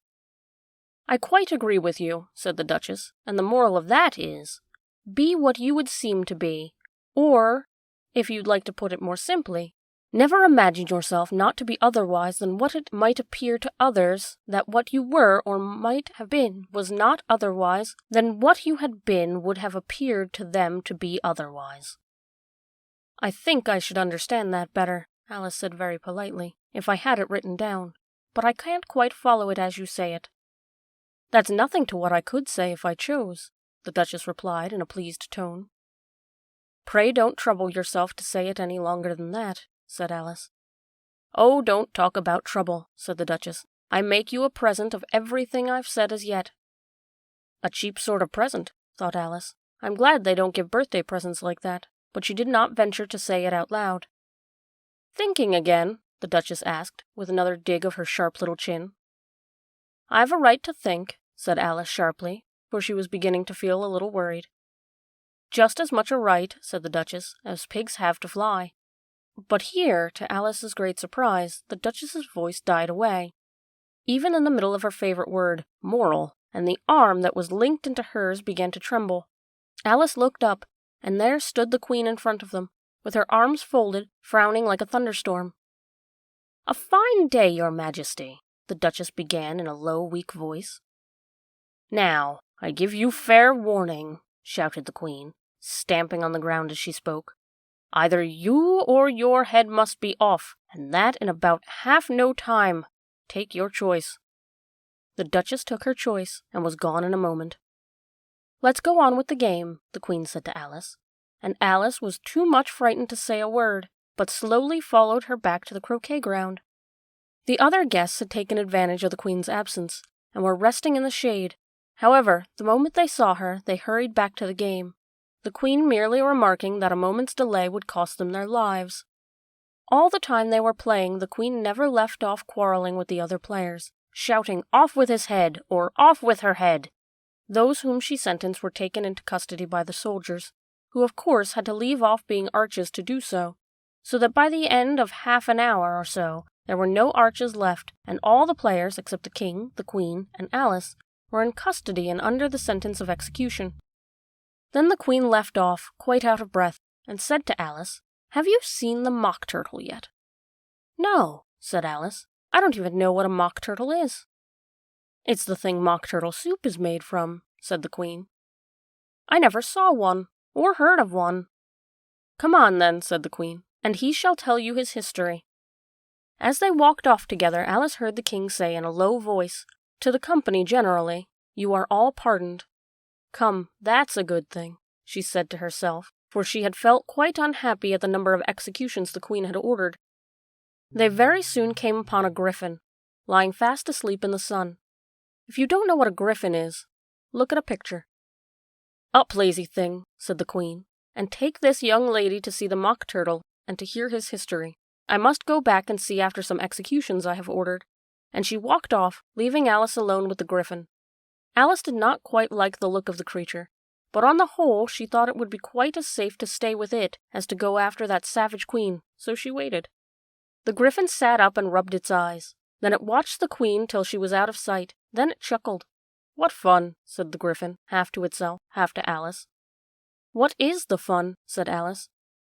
"Why, she," said the griffin. "It's all her fancy, that. They never executes nobody, you know. Come on." Everybody says "come on" here, thought Alice, as she went slowly after it. I never was so ordered about in all my life, never. They had not gone far before they saw the Mock Turtle in the distance, sitting sad and lonely on the little ledge of a rock. And, as they came nearer, Alice could hear him sighing as if his heart would break. She pitied him deeply. "What is his sorrow?" she asked the griffin, and the griffin answered, very nearly in the same words as before. "It's all his fancy, that. He hasn't got no sorrow, you know. Come on." So they went up to the Mock Turtle, who looked at them with large eyes full of tears, but said nothing. "This here young lady," said the griffin, "she wants to know your history, she do." "I'll tell it to her," said the Mock Turtle in a deep, hollow tone. "Sit down, both of you, and don't speak a word till I've finished." So they sat down, and nobody spoke for some minutes. Alice thought to herself, "I don't see how he can ever finish, if he doesn't begin," but she waited patiently. "Once," said the Mock Turtle at last, with a deep sigh, "I was a real turtle. These words were followed by a very long silence, broken only by the occasional exclamation of from the Griffin, and the constant heavy sobbing of the Mock Turtle. Alice was very nearly getting up and saying, "Thank you, sir, for your interesting story," but she could not help thinking there must be more to come, so she sat still and said nothing. "When we were little," the Mock Turtle went on at last, more calmly, though still sobbing a little now and then, "we went to school in the sea. The master was an old turtle. We used to call him Tortoise." "Why did you call him Tortoise if he wasn't one?" Alice asked. "We called him Tortoise because he taught us," said the Mock Turtle angrily. "Really, you are very dull." "You ought to be ashamed of yourself for asking such a simple question," added the Griffin. And then they both sat silent and looked at poor Alice, who felt ready to sink into the earth. At last the Griffin said to the Mock Turtle, "Drive on, old fellow. Don't be all day about it." And he went on in these words, "Yes, we went to school in the sea, though you mayn't believe it." "I never said I didn't," interrupted Alice. "You did," said the Mock Turtle. "Hold your tongue," added the Griffin. Before Alice could speak again, the Mock Turtle went on. "We had the best educations. In fact, we went to school every day." "I've been to a day school too," said Alice. "You needn't be so proud as all that." "With extras?" asked the Mock Turtle a little anxiously. "Yes," said Alice. "We learned French and music." "And washing?" said the Mock Turtle. "Certainly not," said Alice indignantly. "Ah, then yours was not a really good school," said the Mock Turtle in a tone of great relief. "Now at ours they had at the end of the bill, French, music, and washing, extra." "You couldn't have wanted it much," said Alice, "living at the bottom of the sea." "I couldn't afford to learn it," said the Mock Turtle with a sigh. "I only took the regular course." "What was that?" "Reeling and writhing, of course, to begin with," the Mock Turtle replied. "And then the different branches of arithmetic, ambition, distraction, uglification, and derision." "I never heard of uglification," Alice ventured to say. "What is it?" The Griffin lifted up both its paws in surprise. "What? Never heard of uglifying?" it exclaimed. "You know what to beautify is, I suppose." "Yes," said Alice doubtfully. "It means to make anything prettier." "Well, then," the Griffin went on, "if you don't know what to uglify is, you are a simpleton." Alice did not feel encouraged to ask any more questions about it, so she turned to the Mock Turtle and said, "What else had you to learn?" "Well, there was mystery," the Mock Turtle replied, counting off the subjects on its flappers. "Mystery, ancient and modern, with seaography, then drawling. The drawling master was an old conger eel that used to come once a week. He taught us drawling, stretching, and fainting in coils." "What was that like?" said Alice. "Well, I can't show you myself," the Mock Turtle said. "I'm too stiff. And the Griffin never learnt it." "Hadn't time," said the Griffin. "I went to the classics master, though. He was an old crab, he was." "I never went to him," the Mock Turtle said with a sigh. "He taught laughing and grief, they used to say." So he did," said the Griffin, sighing in his turn, and both creatures hid their faces in their paws. "And how many hours a day did you do lessons?" said Alice, in a hurry to change the subject. 10 hours the first day," said the Mock Turtle, 9 the next, and so on. "What a curious plan!" exclaimed Alice. "That's the reason they're called lessons," the Griffin remarked, "because they lessen from day to day." This was quite a new idea to Alice, and she thought it over a little before she made her next remark. "Then the 11th day must have been a holiday." "Of course it was," said the Mock Turtle. "And how did you manage on the 12th?" Alice went on eagerly. "That's enough about lessons," the Griffin interrupted in a very decided tone. "Tell her something about the games now." Chapter 10. The Lobster Quadrille. The Mock Turtle sighed deeply, and drew the back of one flapper across his eyes. He looked at Alice and tried to speak, but for a minute or two sobs choked his voice. "Same as if he had a bone in his throat," said the Griffin, and it set to work shaking him and punching him in the back. At last the Mock Turtle recovered his voice, and, with tears running down his cheeks, he went on again. "You may not have lived much under the sea." "I haven't," said Alice. "And perhaps you were never even introduced to a lobster." Alice began to say, "I once tasted," but checked herself hastily, and said, "No, never." "So you can have no idea what a delightful thing a lobster quadrille is." "No, indeed," said Alice. "What sort of a dance is it?" "Why," said the Gryphon, "you first form into a line along the seashore." "2 lines," cried the Mock Turtle. "Seals, turtles, salmon, and so on. Then when you've cleared all the jellyfish out of the way—" "That generally takes some time," interrupted the Gryphon. "You advance twice—" "Each with a lobster as a partner," cried the Gryphon. "Of course," said the Mock Turtle. "Advance twice, set to partners, change lobsters, and retire in the same order," continued the Gryphon. "Then you know," the Mock Turtle went on. "You throw the—" "The lobsters," shouted the Gryphon, with a bound into the air, "as far out to sea as you can." "Swim after them!" screamed the Gryphon. "Turn a somersault in the sea!" cried the Mock Turtle, capering wildly about. "Change lobsters again!" yelled the Gryphon at the top of its voice. "Back to land again, and that's all the first figure," said the Mock Turtle, suddenly dropping his voice. And the 2 creatures, who had been jumping about like mad things all this time, sat down again very sadly and quietly, and looked at Alice. "It must be a very pretty dance," said Alice timidly. "Would you like to see a little of it?" said the Mock Turtle. "Very much indeed." "Come, let's try the first figure," said the Mock Turtle to the Gryphon. "We can do without the lobsters, you know. Which shall sing?" "Oh, you sing," said the Gryphon. "I've forgotten the words." So they began solemnly dancing round and round Alice, every now and then treading on her toes when they passed too close, and wavering their forepaws to mark the time, while the Mock Turtle sang this very slowly and sadly. "Will you walk a little faster?" said a whiting to a snail. "There's a porpoise close behind us, and he's treading on my tail. See how eagerly the lobsters and the turtles all advance. They are waiting on the shingle. Will you come and join the dance? Will you, won't you, will you, won't you, will you join the dance? Will you, won't you, will you, won't you join the dance?" You can really have no notion how delightful it will be when they take us up and throw us far with the lobsters out to sea. But the snail replied, "Too far," and gave a look askance. Said he thanked the whiting kindly, but he would not join the dance. Would not, could not, would not, could not join the dance. Would not, could not join the dance. "What matters it how far we go?" his scaly friend replied. "There is another shore, you know, upon the other side. The further off from England the nearer is to France. Then turn not pale, beloved snail, but come and join the dance. Will you, won't you, will you, won't you, will you join the dance? Will you, won't you, will you, won't you join the dance?" "Thank you. It's a very interesting dance to watch," said Alice, feeling very glad that it was over at last. "And I do so like that curious song about the whiting." "Oh, as to the whiting," said the Mock Turtle, "you've seen them, of course." "Yes," said Alice, "I've often seen them at She checked herself hastily.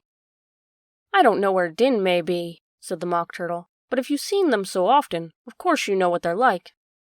"I believe so," Alice replied thoughtfully. "They have their tails in their mouths, and they're all covered in crumbs." "You're wrong about the crumbs," said the Mock Turtle. "Crumbs would all wash off in the sea, but they have their tails in their mouths, and the reason is—" Here the Mock Turtle yawned and shut his eyes. "Tell her about the reason and all that," he said to the Gryphon. "The reason is," said the Gryphon, "that they would go with the lobsters to the dance. So they got thrown out to sea. So they had to fall a long way. So they got their tails fast in their mouth. So they couldn't get them out again. That's all." "Thank you," said Alice.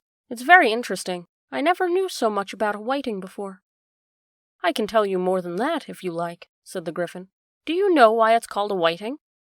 "I never thought about it," said Alice. "Why?" "It does the boots and the shoes," the Gryphon replied very solemnly. Alice was thoroughly puzzled. "Does the boots and the shoes?" she repeated in a wondering tone. "Why, what are your shoes done with?" said the Gryphon. "I mean, what makes them so shiny?" Alice looked down at them, and considering a little before she gave her answer. "They're done with blacking, I believe." "Boots and shoes under the sea," the Gryphon went on in a deep voice, "are done with a whiting. Now you know." "And what are they made of?" Alice asked in a tone of great curiosity. Soles and eels, of course, the Gryphon replied rather impatiently. Any shrimp could have told you that. If I'd been the whiting, said Alice, whose thoughts were still running on the song, I'd have said to the porpoise, keep back, please. We don't want you with us. They were obliged to have him with them, the Mock Turtle said. No wise fish would go anywhere without a porpoise. Wouldn't it really? Said Alice in a great tone of surprise. Of course not, said the Mock Turtle. Why, if a fish came to me and told me he was going on a journey, I would say, with what porpoise? Don't you mean purpose? Said Alice. I mean what I say, the Mock Turtle replied in an offended tone. And the Gryphon added, Come on, let's hear some of your adventures. I could tell you my adventures, beginning from this morning, said Alice a little timidly, but it's no use going back to yesterday, because I was a different person then. Explain all that, said the Mock Turtle. No, the adventures first, said the Gryphon in an impatient tone. Explanations take such a dreadful time. So Alice began telling them her adventures from the time when she first saw the White Rabbit. She was a little nervous about it just at first. The two creatures got so very close to her, one on each side, and opened their eyes and mouths so very wide, but she gained courage as she went on. Her listeners were perfectly quiet till she got to the part about her repeating, You are old Father William, to the caterpillar, and the words all coming very different. And then the Mock Turtle drew a long breath and said, That's very curious. It's all about as curious as it can be, said the Gryphon. It all came different, the Mock Turtle repeated thoughtfully. I should like to hear her try and repeat something now. Tell her to begin. He looked at the Gryphon as if he thought it had some kind of authority over Alice. Stand up and repeat, "'Tis the voice of a sluggard," said the Gryphon. How the creatures order one about, and make one repeat lessons, thought Alice. I might as well be at school at once. However, she got up and began to repeat it, but her head was so full of the lobster quadrille that she hardly knew what she was saying, and the words came very queer indeed. "'Tis the voice of the lobster," I heard him declare. "You have baked me too brown, I must sugar my hair." As a duck with its eyelids, so he with his nose, trims his belt and his buttons, and turns out his toes. Later editions continued as follows. When the sands are all dry, he is gay as a lark, and will talk in contemptuous tones of the shark. But when the tide rises and sharks are around, his voice has a timid and tremulous sound. That's very different from what I used to say when I was a child, said the Gryphon. Well, I never heard it before, said the Mock Turtle, but it sounds uncommon nonsense. Alice said nothing. She had sat down with her face in her hands, wondering if anything would ever happen in the natural way again. I should like to have it explained, said the Mock Turtle. She can't explain it, said the Gryphon hastily. Go on with the next verse. But about his toes, the Mock Turtle persisted. How could he turn them out with his nose, you know? It's the first position in dancing, Alice said, but was dreadfully puzzled by the whole thing, and longed to change the subject. Go on with the next verse, the Gryphon repeated impatiently. It begins, I passed by his garden. Alice did not dare to disobey, though she felt sure it would all come wrong, and she went on in a trembling voice. I passed by his garden, and marked with one eye how the owl and the panther were sharing a pie. Later editions continued as follows. The panther took pie crust and gravy and meat, while the owl had the dish as its share of the treat. When the pie was all finished, the owl, as a boon, was kindly permitted to pocket the spoon, while the panther received knife and fork with a growl, and concluded the banquet. What is the use of repeating all that stuff? The Mock Turtle interrupted, if you don't explain it as you go on. It's by far the most confusing thing I ever heard. Yes, I think you'd better leave off, said the Gryphon, and Alice was only too glad to do so. Shall we try another figure of the lobster quadrille? The Gryphon went on. Or would you like the Mock Turtle to sing you a song? Oh, a song, please. The Mock Turtle would be so kind, Alice replied. So eagerly the Gryphon said, in a rather offended tone, no accounting for tastes. Sing her turtle soup, will you, old fellow? The Mock Turtle sighed deeply and began, in a voice sometimes choked with sobs, to sing this. Beautiful soup, so rich and green, waiting in a hot tureen. Who for such dainties would not stoop? Soup of the evening, beautiful soup. Soup of the evening, beautiful soup. Beautiful soup, beautiful soup. Soup of the evening, beautiful, beautiful soup. Beautiful soup, who cares for the fish, game, or any other dish?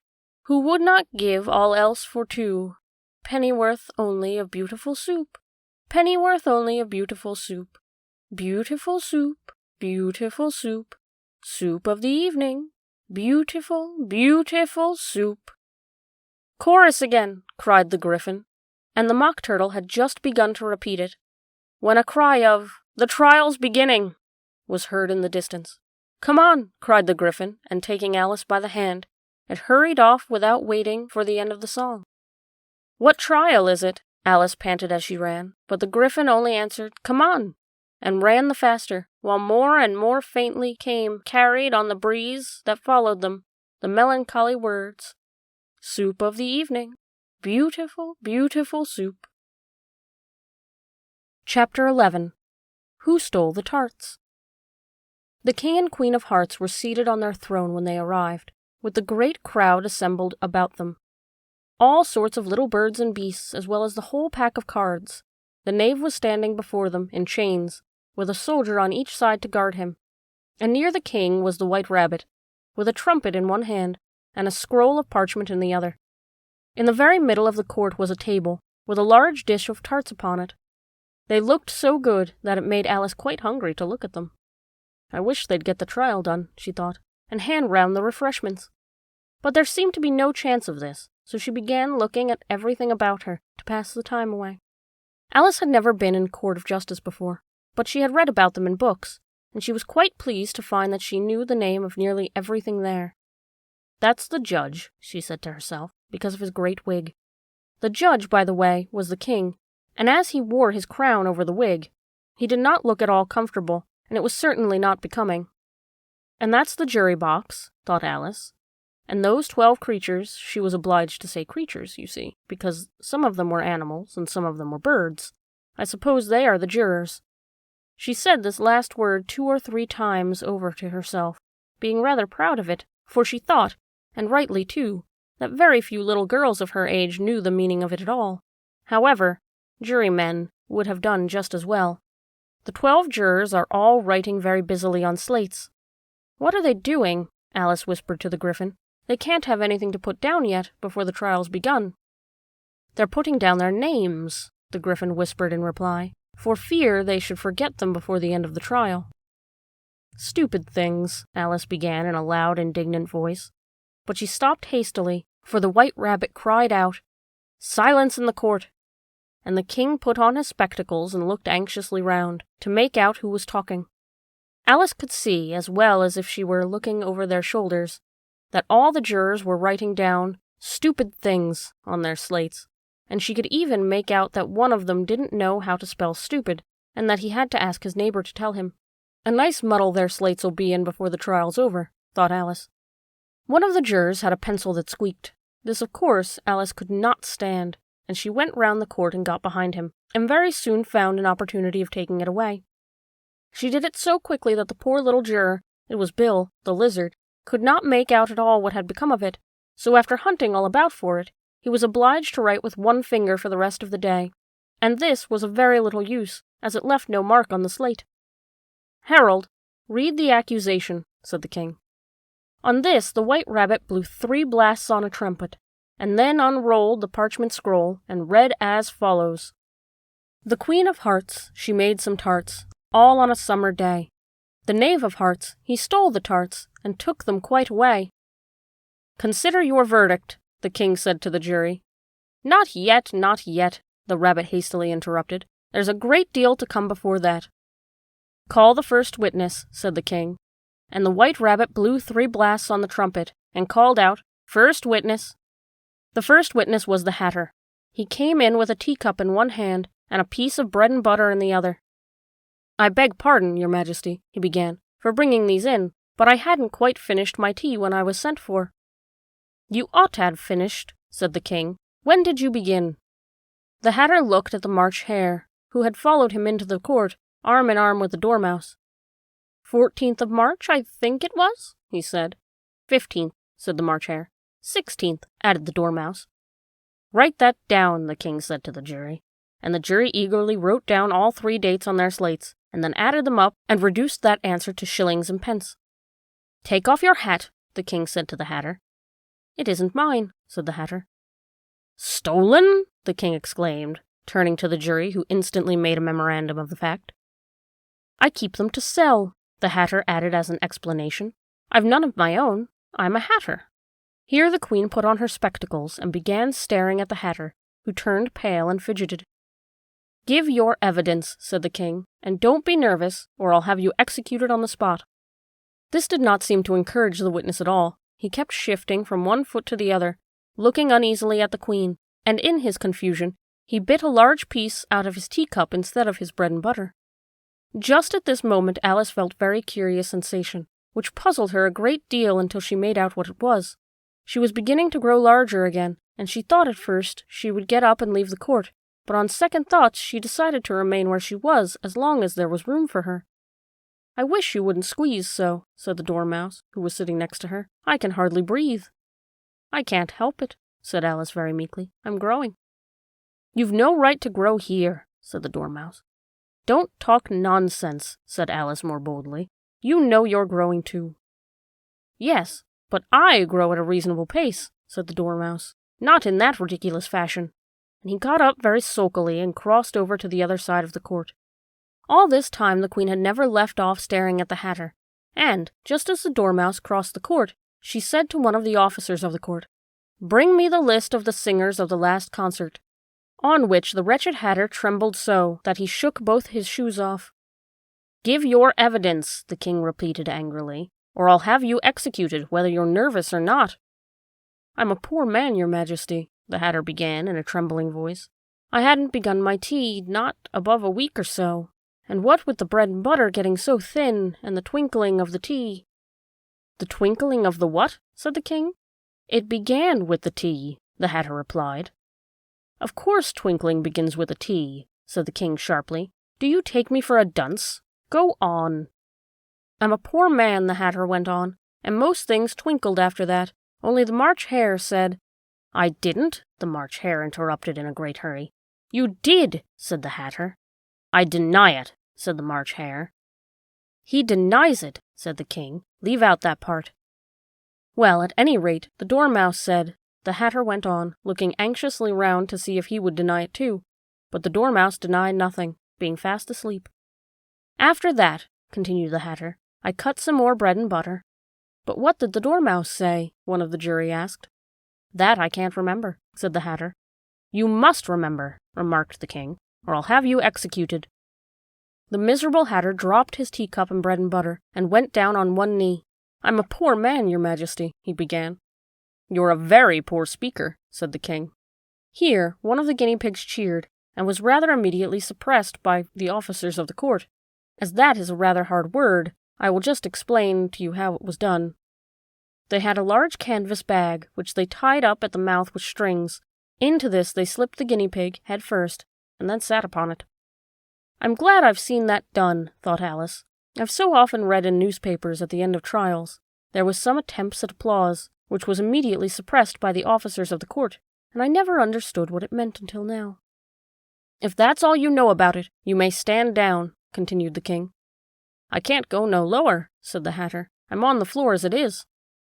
Then you may sit down, the king replied. Here the other guinea pig cheered, and was suppressed. Come, that finished the guinea pigs, thought Alice. Now we shall get on better. I'd rather finish my tea, said the Hatter, with an anxious look at the queen, who was reading the list of singers.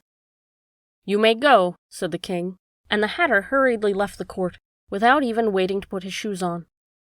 And just take his head off outside, the queen added to one of the officers, but the Hatter was out of sight before the officer could get to the door.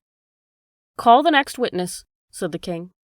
The next witness was the Duchess's cook. She carried the pepper box in her hand, and Alice guessed who it was even before she got into the court, by the way the people near the door began sneezing all at once. Give your evidence, said the king. Shan't, said the cook. The king looked anxiously at the White Rabbit, who said in a low voice, Your Majesty must cross-examine this witness. Well, if I must, I must. the king said with a melancholy air, and after folding his arms and frowning at the cook till his eyes were nearly out of sight, he said in a deep voice, "What are tarts made of?" "Pepper, mostly," said the cook. "Treacle," said a sleepy voice behind her. "Collar that dormouse," the queen shrieked out. "Behead that dormouse. Turn that dormouse out of court. Suppress him, pinch him, off with his whiskers." For some minutes the whole court was in confusion, getting the dormouse turned out, and, by the time they had settled down again, the cook had disappeared. "Never mind," said the king, with an air of great relief. "Call the next witness." And he added in an undertone to the queen, "Really, my dear, you must cross-examine the next witness. It quite makes my forehead ache." Alice watched the White Rabbit as he fumbled over the list, feeling very curious to see what the next witness would be like. "For they haven't got much evidence yet," she said to herself. Imagine her surprise when the White Rabbit read out at the top of his shrill little voice the name Alice. Chapter 12. Alice's Evidence. "Here!" cried Alice, quite forgetting in the flurry of moment how large she had grown in the last few minutes, and she jumped up in such a hurry that she tipped over the jury box with the edge of her skirt, upsetting all the jurymen onto the heads of the crowd below, and there they lay sprawling about, reminding her very much of a globe of goldfish she had accidentally upset the week before. "Oh, I beg your pardon," she exclaimed in a tone of great dismay, and began picking them up as quickly as she could, for the accident of the goldfish kept running in her head, and she had a vague sort of idea that they must be collected at once and put back into the jury box, or they would die. "The trial cannot proceed," the king said in a very grave voice, "until all the jurymen are back in their proper places. All," he repeated with great emphasis, looking hard at Alice as he did so.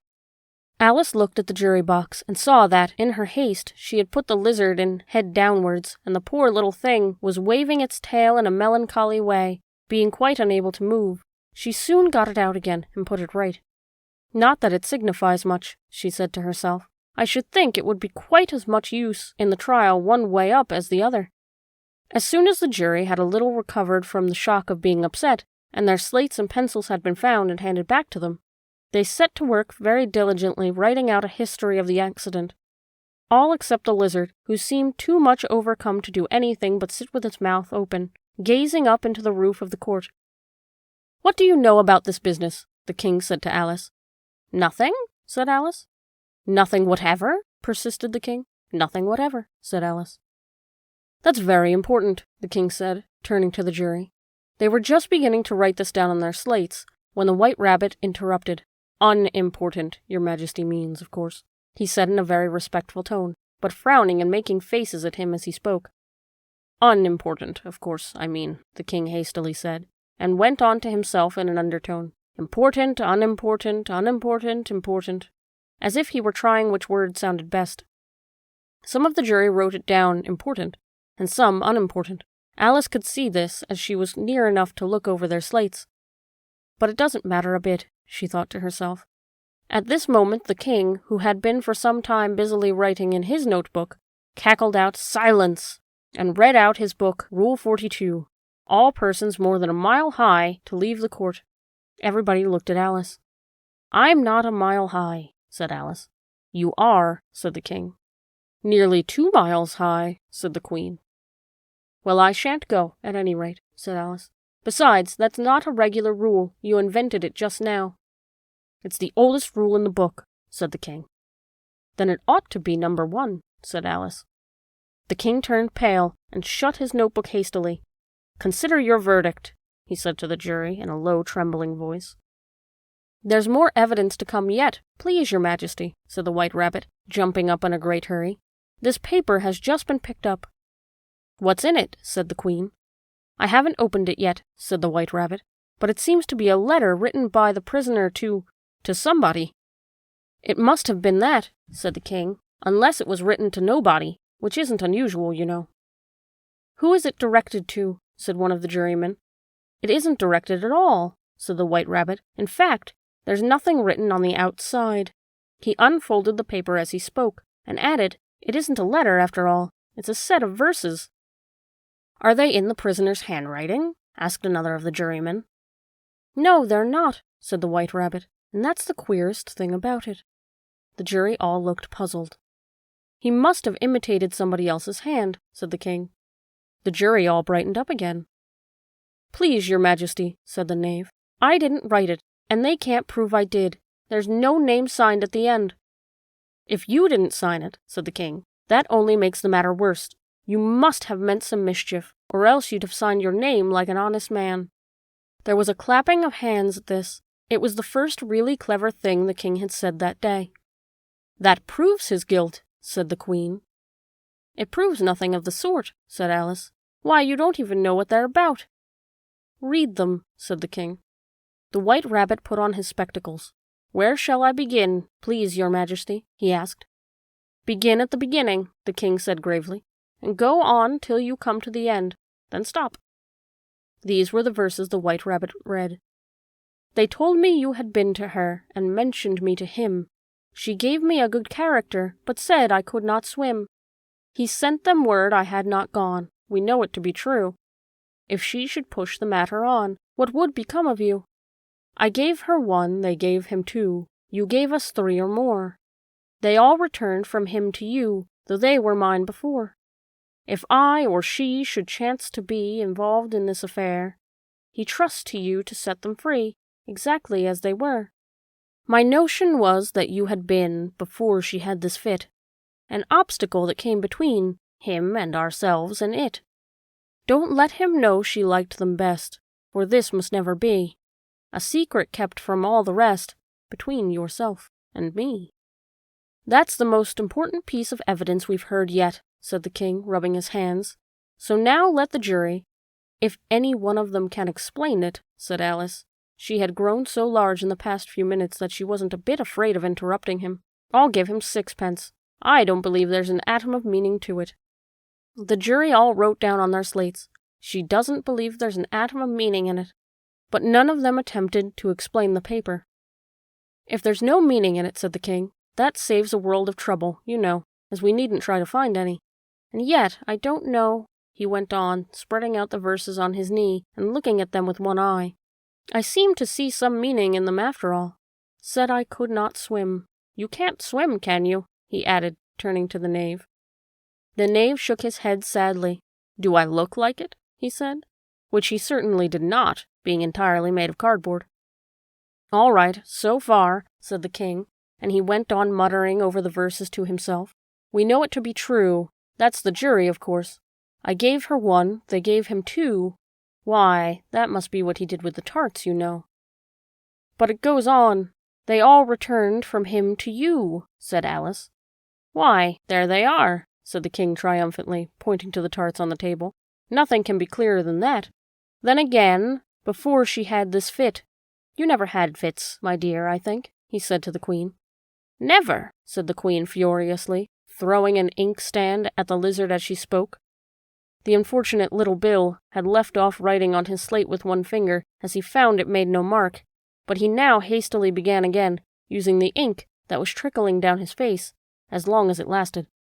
"Then the words don't fit you," said the king, looking round the court with a smile. There was a dead silence. "It's a pun," the king added in an offended tone, and everyone laughed. "Let the jury consider their verdict," the king said, for about the 20th time that day. "No, no," said the queen. "Sentence first, verdict afterwards." "Stuff and nonsense," said Alice loudly. "The idea of having the sentence first."